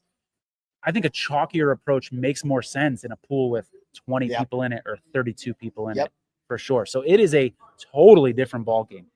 I mean, apples and oranges here in terms of your approach with these pools of different sizes. When you look at the Bucks-Falcons game, regardless of the Survivor implications, right? Who do you like in that game? Regardless, just sort of initial reaction, regardless where, like that to me, I couldn't dare consider that Survivor. Just too many variables. So this is a tough one for me because remember we talked about that matchup thing earlier, the defensive line, the offensive line. I like the Bucks matchup wise against the Falcons. Okay. I like that powerful offense against the Falcons' really bad defense. Okay. But the Falcons beat the Bucks twice last year. Right. Yep. How do you feel good week 1 in Circa Survivor taking a team that lost twice to that same team the prior year? Right. That doesn't feel great. Right. That doesn't feel great at all. But I like Bucky Irving a lot. Yep. I think he's going to have a great season. And I think that the Falcons are going to struggle against the run. So I love that from a matchup perspective. Division game. Road game, you're checking some boxes that make things a little scary for me week 1. So not in love with the Bucks, but I'm flirting with the Bucks. I've been thinking a lot about the Bucks. A lot of people like the Cardinals at the Saints. That will be a spot that I am considering, but I'm super reluctant in week 1 to go with a 6-point favorite coming to the East Coast. I don't love paying too much attention to that 10 a.m. start time for the West Coast teams. I really don't believe in the Saints this season. You know, if you recall, they scored like 82 points the first two games last season and then just really struggled the rest of the way. So I don't know. I'm not trying to pay too much attention last year, but I'm really not high on the Saints. And I believe in Jonathan Gannon a lot and that team. I gotta think they're going to be ready for week 1, but it's going to be a hard swallow for me going that direction, I think, with one of my 4. I like Jonathan Gannon a lot. I've got a ticket on him for Coach of the Year, 25-1 that I like. I like this Cardinals team. Saints, tough place to play in New Orleans. The Cardinals have a lot of new pieces on defense. And that excites me for the Cardinals long-term for the season. Someone can fact check me on this. I believe 5 of the 7 guys in the Cardinals front 7 are new this year, right? So love the Cardinals outlook for the whole season. Little bit of hesitancy, though, because these are all new guys playing together for the first time in their first regular season game on the road. New system for them, blown coverage type situation. I thought I was supposed to go this way, So that makes me nervous. Who is going to be the Saints starting quarterback? Is it going to be Shuck, the rookie, or are we going to go with Rattler? Neither of those guys scare you if you're on the Cardinals, but I would feel a little better personally going against the rookie. Personally, I like the idea of fading a rookie week 1. I love Jonathan Gannon a lot. The fact that it's on the road is interesting to me because I just wrote this article for Survivor Atlas. If you haven't checked it out, by the way, go over to survivoratlas.com. And I analyzed all the big favorites who have lost since 2020, how many were on the road and how many were at home. And it was interesting. It didn't make much of a difference at all. I don't have the numbers in front of me right now, but I want to say like the home teams were like 9-7. And the road teams were like 6-5 or something like that, right? I think when you have a 6-point favorite on the road and a 6-point favorite at home, there is an illusion of comfort there. It feels good to have the home team for obvious reasons. We can talk about, we just had Ken, former Green Bay Packers player, was on earlier talking about how when you're an offensive lineman in an away stadium and you can't hear the snap count, that's tough. But these factors have already been baked into the line. Exactly. The Cardinals are -6 on the road, considering the fact that they're on the road. Right.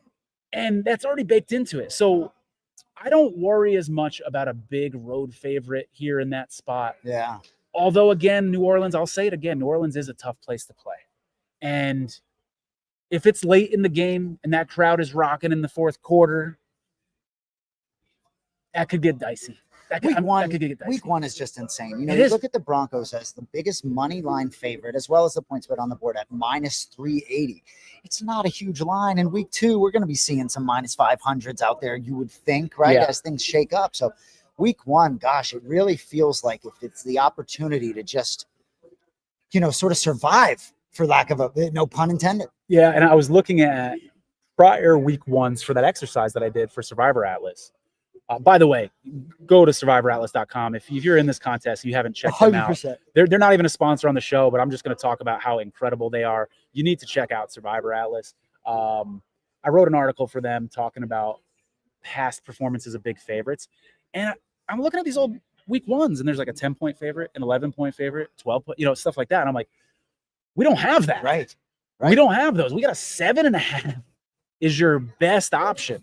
I think once we get later in the season, we're going to see those bigger spreads when there's a little less uncertainty. But and I will say, being here, talking to a lot of fans / sharp handicappers, including yourself, that are really tapped in, I feel as though the board is starting to clear itself up a little bit in terms, forgetting the Survivor. The Survivor presents its own challenges, but we also like making money betting on the NFL in other ways. Absolutely. And so I think you guys have identified some spots that I'm going to be certainly looking to get aggressive, maybe saving the Survivor, Yeah, absolutely. Do you do any of the hedging at all? Like I'm going to put all 4 of my entries, on the 49ers, and then maybe a little $500 bet on the Seahawks to cheer me up just in case. Right, taking the points. Do A little bit of that. Little middle situation. Here and there, but given what happened last season, right? And I'm sure there were people that had multiple entries that lost on the Bengals week 1 and lost on the Ravens week 2, right? It was absolute madness right out of the gate.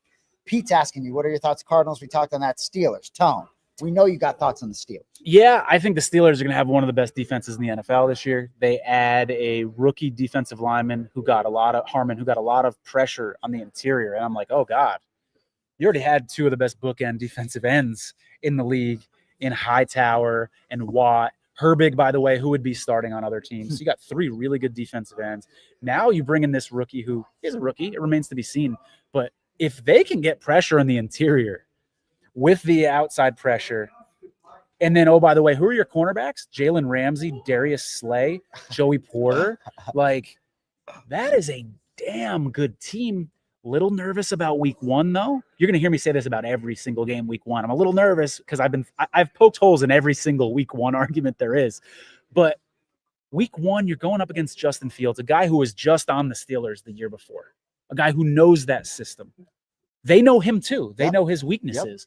But in New York, it's tough. I'm probably going to have an entry or 2 on the Steelers. I like that defense enough, but there's enough reason for hesitancy there with me on the Jets. Well, right. And as much as you like the Steelers, there's no way it's going to shock you if Aaron Glenn has them ready to go and it's a grinded out sort of and Rodgers looks slow and gets sacked. Yeah, exactly. Yeah. So, and I do think I talked earlier about liking the under. We had someone else come by, say they like the under. So, I think that could be a very defensive game, but I don't know. As I look at the Survivor, it's hard for me to imagine that in week 1, I'm going to be going after a team that's a 3 or 2 point spread. Yeah.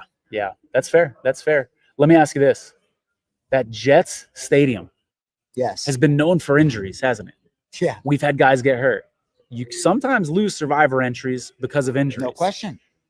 I'm not saying this is the reason not to take the Steelers week 1. I'm not saying that, but it is a little something to think about, that when you've got a field like that players have a history of getting hurt on, and you got your week 1 entry or an entry later in the season on that field, just something to consider. Throwing that out there. I hear you.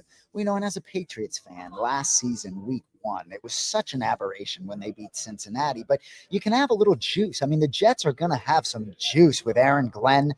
I think they're going to be very motivated in that spot. And I believe in some of the skill positions. And Justin Fields, while maybe we don't believe him to be a franchise quarterback, certainly he's had games in this league where he's lit the league on fire. So going to be challenging against that Steelers defense, I think, especially knowing him well. So I lean Steelers there. But as a Patriots fan, Aaron Glenn has done something to this Jets organization that feels different. You know what I mean? Yeah. Shutting everybody up and really sort of kind of pulling a whole 180. It really feels different. Yeah. So it'll be interesting to see, but I'm really hopeful to make it sort of to week 2, because this week 1 feels super hard for me. Yeah. The Jets, by the way, just added some depth this week. They traded for 2 different defensive linemen, not necessarily elite guys, but guys who are going to be, rotational guys. And so that makes me wonder, is this a good move for the Jets and they're solidifying things, or were they just such a disaster in practice and joint practices and stuff? They're like, panic mode, we're in trouble, we need to bring some help in. I'm kind of curious about those moves. That's weird to trade for two guys for the same position in the same week right before the season starts. Kind of makes me wonder how those coaches feel about the talent on that team over there. The 49ers, your depth concerns concern me as well. There's a reason why they're a 2-point favorite on the road. It's not going to surprise me to see Sam Darnold struggle and to see Robert Saleh be able to cause all sorts of fits for Sam Darnold despite the personnel. So I would a team like the 49ers, if I'm looking to get cute and ding and dong and dig and zag a little bit, that may be a team that I consider. But as I talk through it, the 49ers are a team I'm kind of bullish on the season. So there could be some opportunities maybe later in the year to play on that. But we got a lot of homework to do between now and then. Absolutely. Right? Let me give you a pro and a con argument for using the 49ers against Seattle. So pro argument, actually, we already covered it. The 49ers lack depth, and they're going to go into week one with George Kittle healthy. They're going to go into week one with Brock Purdy healthy. They're going to go into week one with Christian McCaffrey healthy. I could go down the list. Most of their stars are healthy right now. They've got injury problems, but it's still like backups and stuff for the most part. So you like the idea of using them soon. The con to the 49ers is Mike McDonald has done well against Brock Purdy. One game in particular, that Christmas game.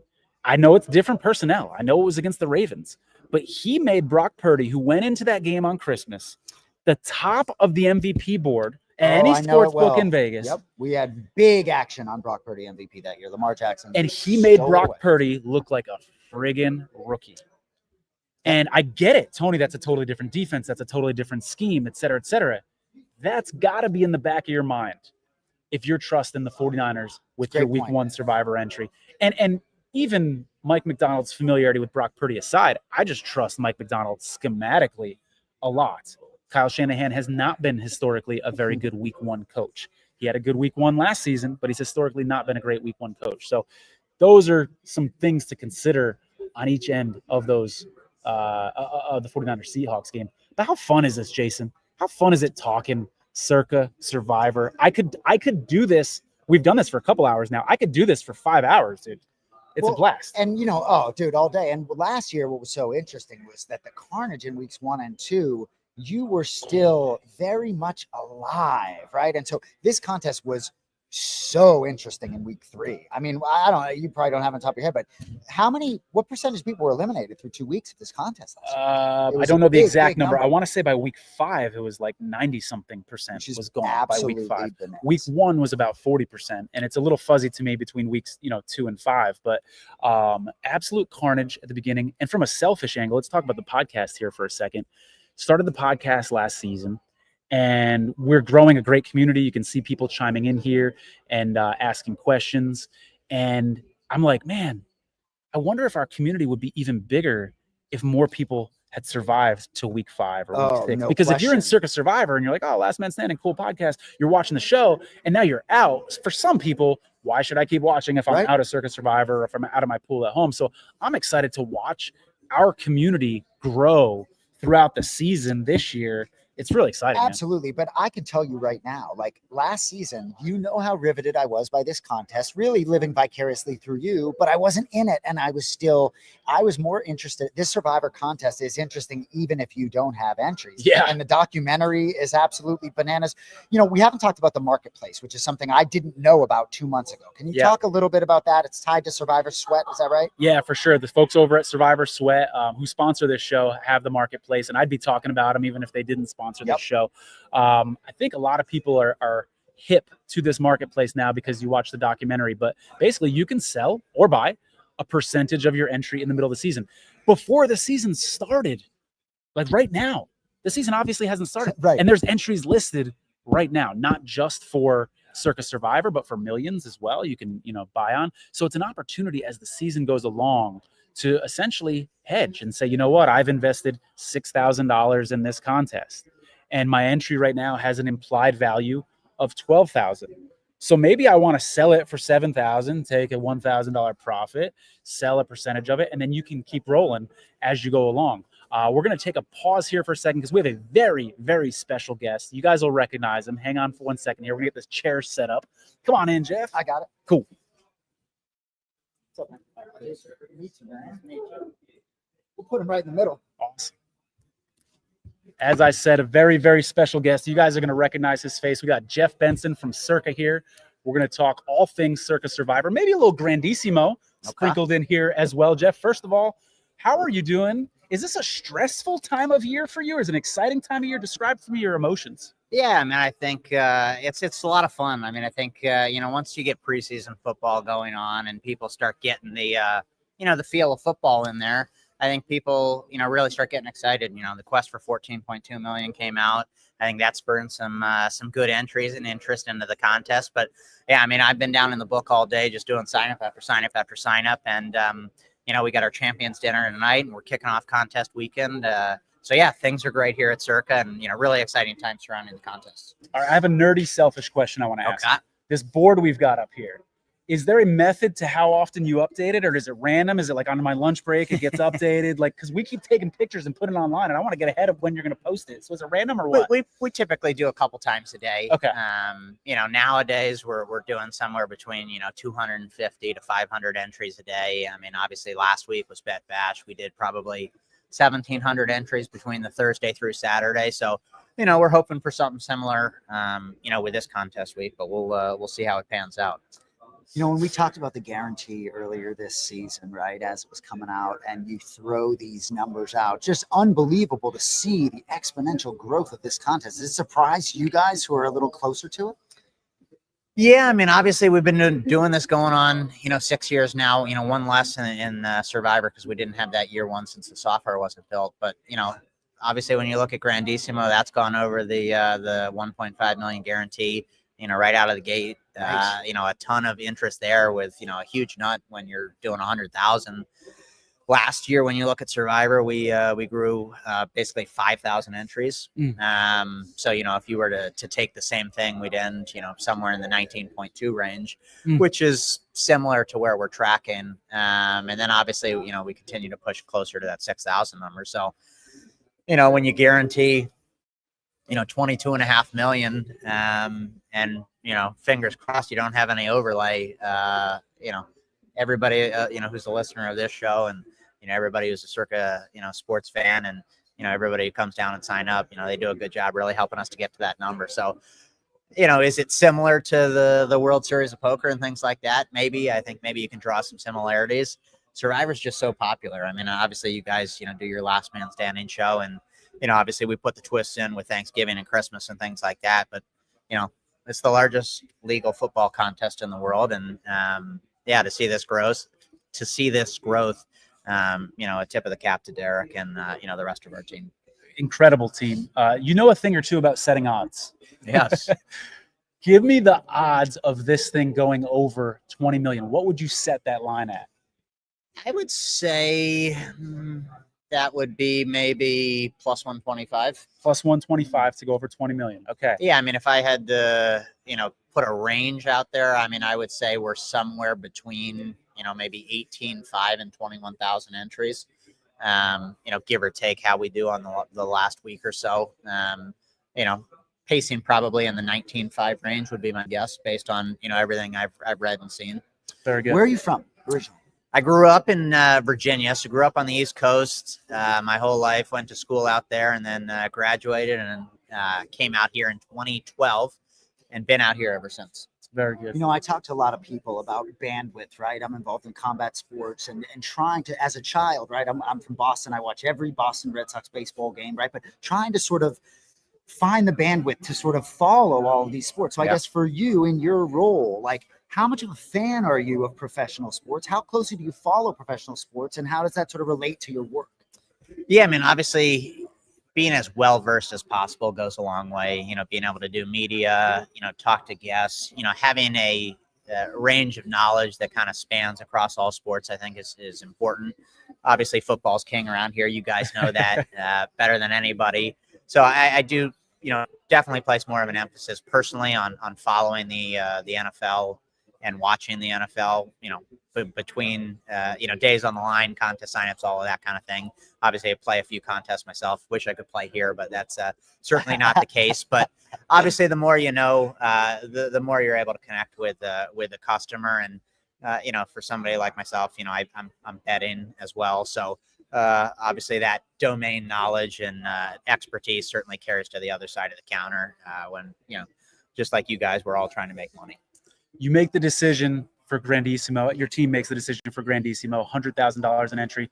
Talk to me about the impact that will or won't have on the regular Survivor pool. Like, is it going to bring in people who maybe normally wouldn't have bet in the normal Circa Survivor that now are? Could you argue that it's going to take some money out of that Survivor pool because now people are going to allocate a chunk of their budget to having 10% of a Grandissimo entry? How do you think these two contests impact each other? Yeah, I mean, obviously this was really Derek's baby. He kind of created this. This is something he pushed. I think the the buy-in is so different and so disproportionate versus, the 1K buy-in. Obviously the prize pools are a little bit different. I think they attract two totally different customers. I think you see maybe groups pool their money and try to play the Grandissimo, or you just have poker players or, rich guys who want, maybe a little bit of a different sweat with a lower number of total entries than what you would find in Circa Survivor. Also, you have to think about, the game theory behind this contest versus Circa Survivor. Obviously, Circa Survivor, and barring a miracle, is going all 20 weeks. There's a large chance that, depending upon how many entries we get, Grandissimo may not even make it to Thanksgiving, may not even make it to Christmas. So, the game theory behind, are you saving teams for those weeks? Are you going full bore? The ownership of what you're going to find in Grandissimo versus Circa Survivor may be a little bit different. Obviously, it's all based on the size of the pool. So I think it's going to play totally different. I think you don't necessarily have to play as contrarian or kind of off the map because, like I said, the amount of entries are so much less. Absolutely. And I don't know if you can see the small font on the screen here, but you got some fans out there. We got a hashtag Bet Jeff from the Monster Bed 75. And then Justin Left says, "Welcome, Jeff!" ! So welcome to the show. Remind people where they can follow you on Twitter because you are an excellent Twitter follow for people that don't know Jeff. At Jeffrey Benson 12, Jeffrey Benson BENSON 12. Obviously Bet Jeff. We're not big fans of Bet Fred, so it's nice. It's nice to see a few supporters out there with our hashtag. So, correct me if I'm wrong. Your life during football season is a little busier than the off season. Yeah, I mean, obviously during the summer, I get a little bit more time off. Can watch the NASCAR races on Sunday. Nice. Take a vacation here and there. But once we're in football, obviously it's balls to the wall, and it's super crazy between college football on Saturdays, NFL on Sundays, and then everything we do with the contest and whatnot. But it's funny because obviously I've been on the line all day doing contest signups and whatnot. Once we get to week one, it allows our team a chance to breathe because just doing contest sign up after contest sign up after contest sign up, when you get to week one and you're just taking a few bets and things like that, nothing seems as hard. So do you get like a Tuesday, Wednesday off? I imagine your weekends are bananas, right? Oh, weekends are bananas. I'm usually in the office 12, 13, 14 hours a day. And then, typically out of the office on Monday and Tuesday. So I get to watch the Monday night football game, recharge on Tuesday and then get back at it on Wednesday. We talked a little bit about the Eagles international game this year, one of the highest point spreads on the board. I think it's fascinating because, and people who've been watching the show have already heard me say this, but Jeff's hearing it for the first time. It's fascinating because you can rebuy if the Eagles lose, but the Eagles are also, some would say, your best option right now on Thanksgiving. What would your prediction be for what percentage of the pool might actually take the Eagles in that international game, knowing that if they lose, they can rebuy before Sunday? It's not in Philly? It's international, right? I think there's two. Chargers is in. Chargers international. The Eagles will be raising the banner. Good call. My bad. Good call. And but to your point, obviously if you play the Friday game as well, you can rebuy. Yep. Now how many people are going to take the Chiefs? I don't know. Obviously that spread's moved out a little bit with the Slater injury and things like that. So I think there will definitely be people who play both the Thursday and Friday game with the hope of coming back and rebuying. Obviously, you just can't go into Saturday's deadline with more than 10 entries. So there is a world somebody could play the Eagles, Cowboys win, they come back, they play the Chiefs, Chargers win, they come back and they now have 10 entries for Saturday. Obviously, you got to buy in, two additional times, but you do have that ability. If we were to get, 20,000 entries, I could see a world that we would have between, maybe 3,000 to 5,000 entries on the Eagles. And then there's maybe a world you have between 5 to 10% of the pool on the Chiefs. But with that being said, you probably have 85% of the people in the pool who use a proxy, so they're not local. Right. So it does make it challenging in terms of coming back and rebuying. And up to this point, obviously it depends on the games and the results in terms of what happened, but we have not seen a huge group of people come back and rebuy. We have had rebuys in the past, 2 or 3 years since we've instituted that policy, but they've been so small that you can count them on one hand. Steve Fezzik said, I think it was at Bet Bash. He said, if the Eagles lose, great point mathematically, this is now a nice EV situation. Correct. Where, perhaps as many as 2,000 or 3,000 people are now out of the pool. Do you expect if the Eagles or maybe the Chiefs go down, that will help the entry count grow? I think if either one of those favorites loses, it'll absolutely help the entry count. If the Eagles were to lose, maybe get an additional 1,000, 1,500 entries. Maybe if the Chiefs lose, you get another 250, 500 entries. So that's some extra motivation out there for you folks. Even if you're watching this and your entry isn't on the Eagles or the Cowboys. You want dog to start the season. Yes, sure. You want dog to start the season. It may actually impact the size of the pool. Jeff, this was fantastic. Thank you so much for stopping by, man. Absolutely, really appreciate gentlemen. it. Great to meet you, man. Best of luck. Drink some water, take a nap, do what you got to do to stay fresh. You look great so far. Thanks, guys. Hang in there, man. Thanks so Appreciate much. you, man. Appreciate you. All right, Jeff Benson from Circa Sports. So nice of him to stop by. That was great talking to him. Great to get some insight, some predictions for this thing going to 20 million plus money. A little underdog money on this thing going over 20 million. Yeah, and he said 19.2 originally, right? So, but either way, it's a lot higher than 14.2. Yeah, absolutely. I can't wait. I compare it to last year, and the documentary reminded me of this. Last year, it was like, oh, this thing might get to 12. Right. Could you imagine if it got to 13 and it hit 14? So I'm like, what if we are once again underestimating the size? And what if we're saying, looks like it might hit 20 and it goes 21, 22, 23? Like, is 25 that crazy? What if this Eagles go down? We could hit 25 if the Eagles go down, right? That's not that crazy. Well, it's so interesting because if you want to know the truth for me, as I think about this number, right, I'm more focused on trying to win it with you.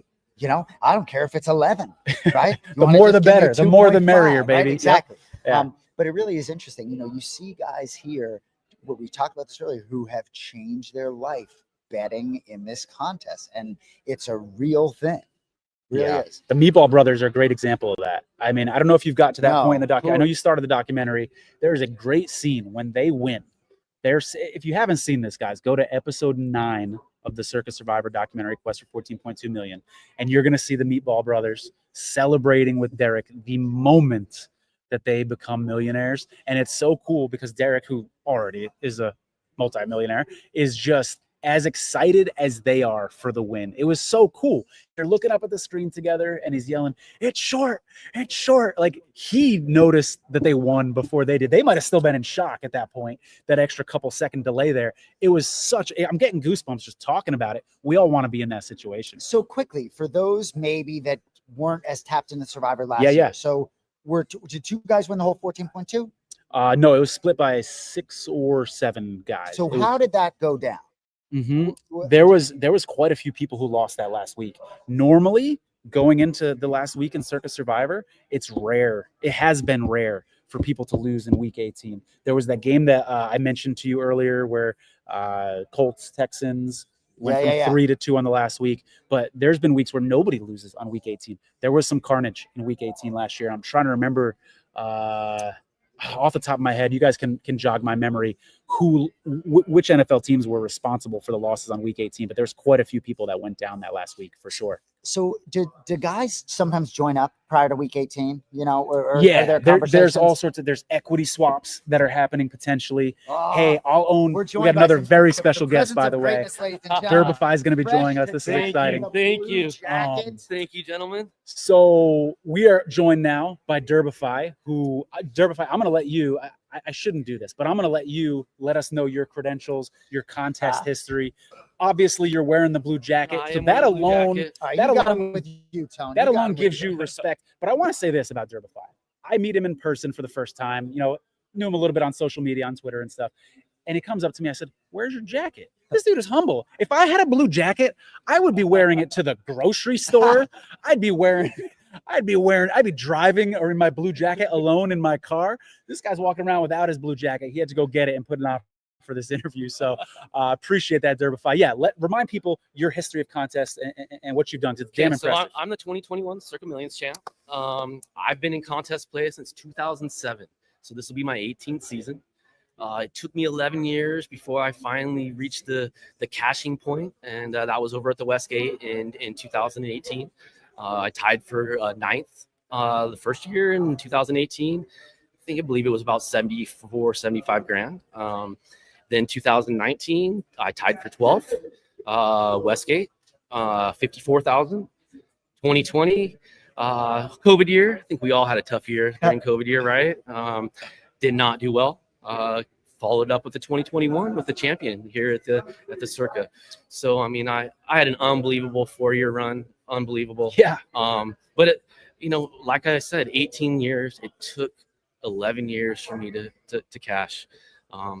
I had to put in my work to do it. Yeah. Right. So it's the million contest, which is 5 picks against the spread. Correct. Just tell everybody in 2021, yeah, you won, but tell us where 2 of your entries sat prior to week 18 and blow their minds as you did ours. Okay. So these guys asked me, no one's going to have the experience like I had. I had going into week 18, I had a card in 2nd place and a card in 4th place. Could you imagine? Okay. So I'm sitting up top trying to decide what we do for week 18, right? Well, I played my best 5 on my number 2 card, okay? And I faded my number 4 card. And by doing that, it guaranteed me a $300,000 payday. So I actually spent week 18 down on the floor with the boys, enjoying myself, stress-free, knowing that That's amazing. Stress-free. To hear you say that again, stress-free. Stress-free. That's incredible. I want to ask you, Derbify, about week 1. I don't want to have you reveal any strategy or where you're going to put your picks or anything like that.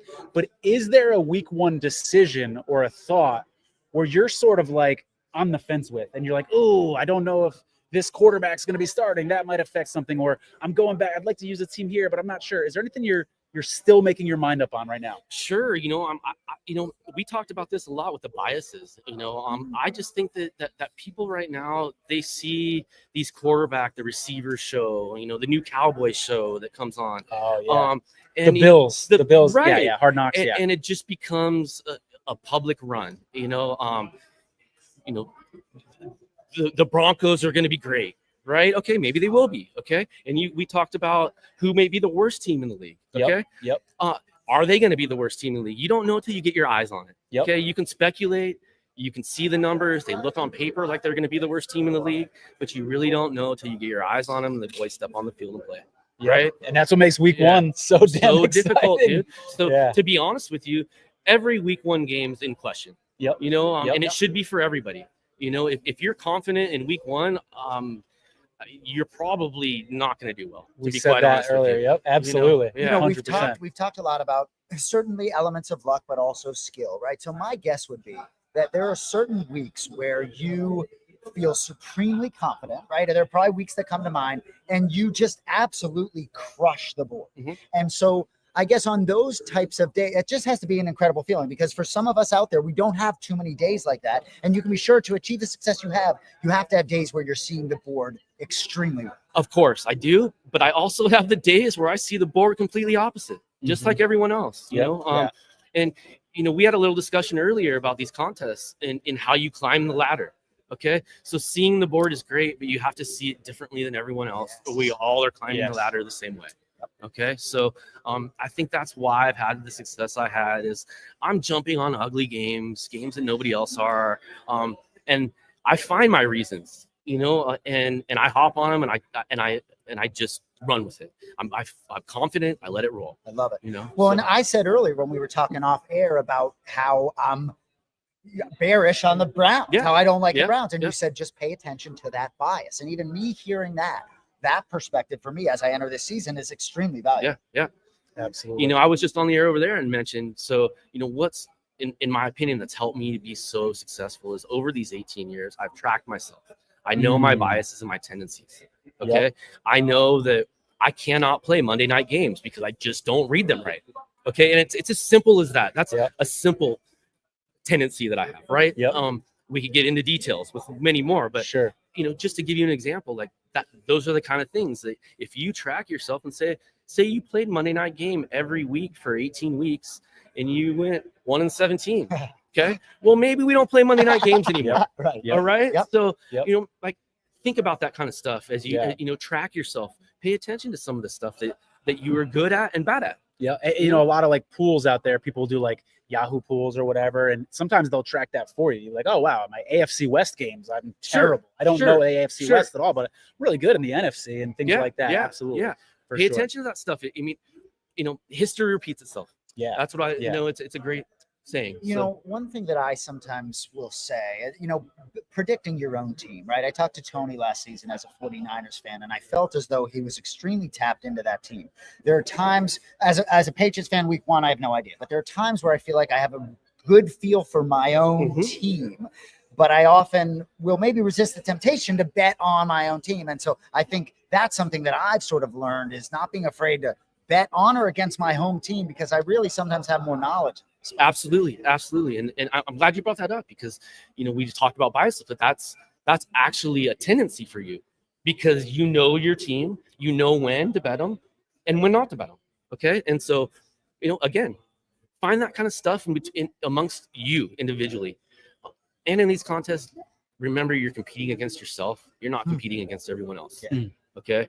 You need to compete against yourself and hit your number and just see how everything falls. You can't watch the board and watch and see where everyone else is on. And it just doesn't work. Compete against yourself. Talk to us about the pressure when the last couple weeks are coming around and you're at the top of the board in millions, or if you're still alive in Survivor late in the season. How do you I remember when I was still alive in Thanksgiving, my first year in Survivor, everybody's doing their Thanksgiving stuff. They're getting together with their families and stuff like that. All I want to think about is Survivor. I run into someone at the grocery store and they're checking about, how's your day today? Survivor. And so how do you psychologically, are you a yoga guy? Do you meditate? How do you psychologically deal with the pressure late in the season? So, I'm just like everyone else. I'm no different, man. So last year was the biggest run I've made in a Survivor contest, making it to the final 90. And I'll be honest with you, that pressure there was so much different than anything I've ever been in, man. Survivor pressure, man.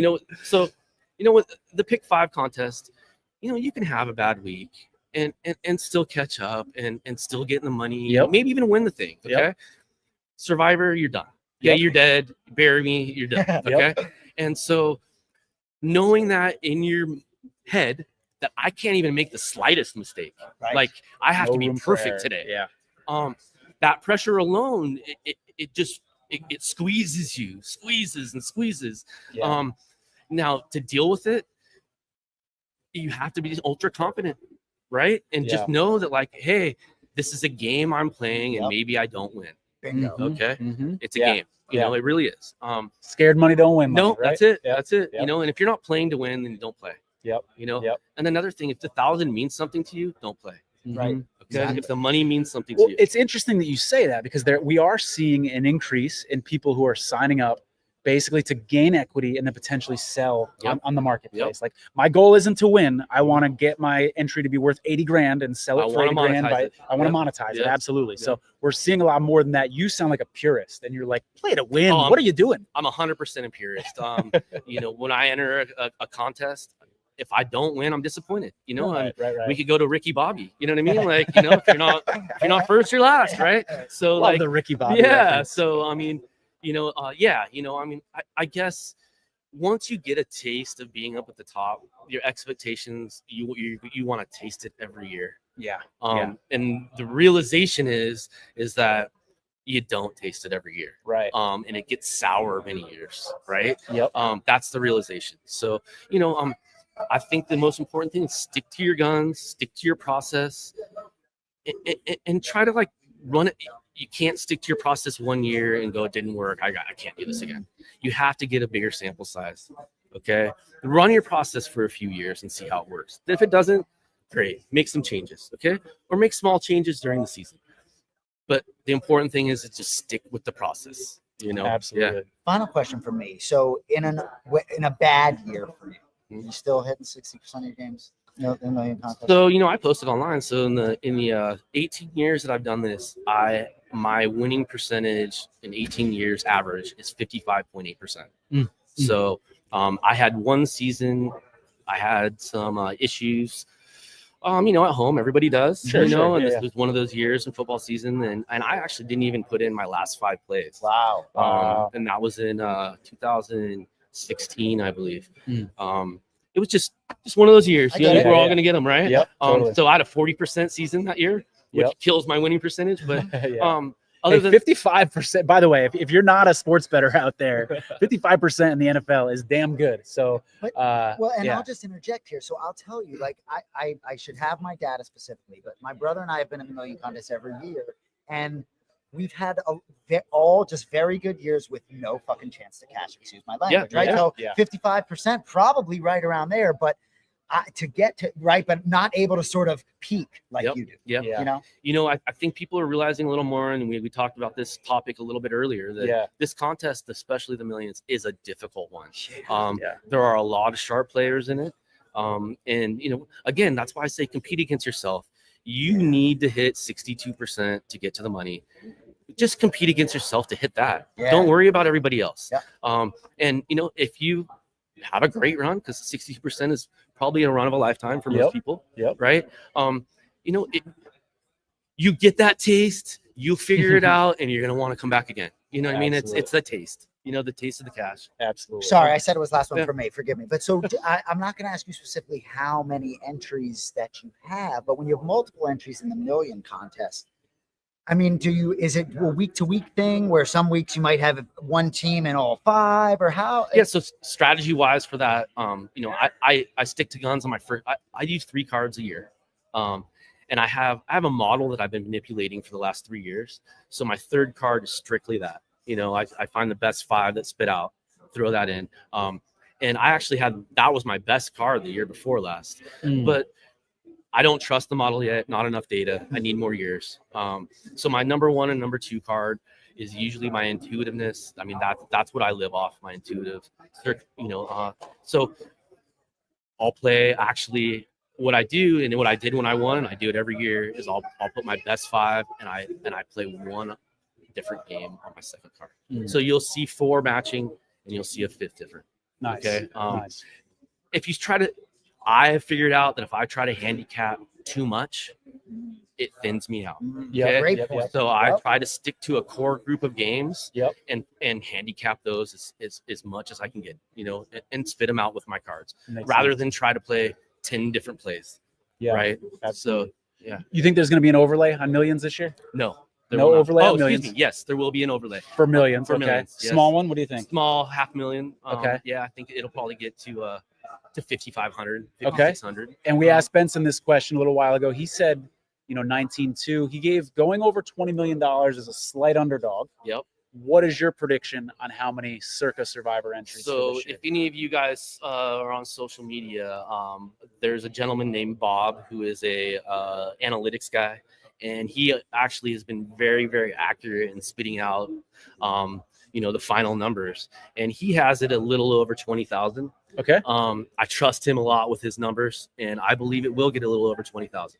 Do you agree with Jeff that if the Eagles go down, or maybe even the Chiefs go down, before Sunday, we could see an influx of extra people joining that maybe otherwise wouldn't have joined. Or maybe they're going to add entries. Absolutely. They're going to feel like they're getting positive equity in it just by one of those teams going down, so yeah. You rooting for that a little bit? Come on. I didn't fall for that trap. I love it. Good stuff. Derbify, so grateful for you stopping by, Thank man. you, Tony. A wealth of knowledge. I appreciate it, man. We got to have you on the show again later in the season. Love for to. sure. Love to. Sure. Love to. Congratulations on all your success. Thank you. Pleasure. Yeah, thank you. Appreciate you, man. Yep. Awesome. Good stuff. You too, buddy. That was Derbify, Circa Millions The man. winner. Very, very sharp guy. Go back and rewind and listen to this episode because there was a lot of good information there, good advice. Really good to talk to him. We're spoiled today, man. Bro. We got Derbify, Benson, Ken Rutgers on this show. 3 incredible interviews. We got people walking by before the show starts, during the show, fans of the show. Talking Circa Survivor all day with you and other people is a blast. You know who else I got Who's to help me make money? You, right? Let's Between go. You, Let's go. I'm telling you, and I really have learned a lot today, right? And one of the things that I think about you and I, right? Like they say styles make fights. And I think for you and I as podcast partners, our styles offset each other nicely. I don't pretend to be a professional handicapper, right? Evolving maybe to be such, but I'm telling you, it really is interesting talking about the million contest because I promise you, like, it's been so frustrating for John and I to consistently do pretty well and just be not in the mix. Do you know what I mean? And last season to go 9-1 at that one start to that quarter, go 17-3 in a quarter and not even scratch the surface. Yeah. It's hard to pick 17 out of 20 against the spread in this league. So I just think I think we're going to be involved late. I'm just really interested to see how this season plays out for you, given how successful last year was. Given your investment, it's going to be it's going to be very interesting to see how you play this thing out and to see how much you divulge to me and our audience. For sure. You know, a little analogy when you talk about millions and you have a good season and then you look around and you're like, wow, other people are having a really good season. Reminds me a little bit of like marathon running. You know, like you go to beat your PR and you're like, wow, you know, I got under 8 minutes. I got under 7 minutes. And then like, you know, this dude is finished an hour and a half before you. 100%. 100%. You can't compare yourself to, you know what I mean, these people that just live this. You know what I mean? It's tough. But millions is a tough one. Millions is a tough one to crack. I like the approach of kind of going all in on Survivor, if you will. And it's done well for me the last few years. So the ability to sell your entry, which we got one perspective from Derbify. I disagree a little bit. Like I disagree quite a bit, actually. Like I like the idea of getting some equity. I don't join these contests to sell my entry. That's not my goal. My goal is to win. So him and I are on the same page there. But I think there are unique opportunities that present themselves to sell your entry later in the season to maybe recoup the amount of money that you put in or sell one of your 10 if you've got a bunch later. I think it's a wise thing to consider. Well, and I think without divulging too much, you perhaps put yourself in a situation where you're investing in next season by cashing out early this season. So absolutely, I can't wait to take a look at the marketplace, and I hope I last long enough to be able to have conversations about that. Absolutely. Jason, it's been fun. How long have we been talking for? This thing says live for 16 minutes and 46 seconds. Oh, you 2 got 2 hours, 16 look at this. minutes. Why is yours different than mine? Mine doesn't show the 2. I think it's like we've figured out this audio thing, and you can be sure next year when we are here, it's going to be a whole different. We're going to be in full high definition. Well, we'll have won the contest, so we'll probably be in tuxedos. We'll probably be wearing blue jackets. It'll be the blue jackets. Actually, you'll have a different blue jacket. That'll work. Instead of that one, it'll be a different blue jacket. That'll work. I am real. Before we get out of here, I'm really interested because Tony and I are going to have one entry together, and you don't even have to answer. I'm so fascinated to see how your approach is, given that I know other than maybe this one entry, you are very locked in with your other sort of system. So it's going to be fascinating to see how we handle our one entry on an island together. Absolutely. And that'll be a focus in the show. We'll let you know each week what Jason and I did, where we put, what team we put our entry on, or what team is our entry. So we'll let you know that as we go through. That's going to be fun to talk about. Definitely. Hey, shout out to Race Oracle. Shout out to Survivor Sweat. We will be back throughout the season. Wednesday nights, 4 p.m. Pacific, 7 p.m. Eastern, throughout the season, covering every single game from a Circa Survivor perspective. We might even sprinkle in a little Grandissimo talk here and there. We'll see how it goes. Oh, we got another comment before we go from Pete. Fields has looked horrible, says Pete. I wish it gave me a timestamp of when that was left. That was 5:02. So that was Was that when we were talking about the Steelers a little bit earlier? Probably. Yeah, that's when that popped up. Yep. Yeah, Fields is one of those guys. Look at his win-loss record. It is not very impressive from that perspective. But anyways, thank you guys for hanging in there throughout the show. So good to see the great numbers of you guys watching this show. Please like it. Hit the thumbs up on YouTube. Follow us on YouTube. Subscribe, etc., etc. Great show, gents, from Media Zone. Love you guys. Keep in touch. Take care. Have a good one.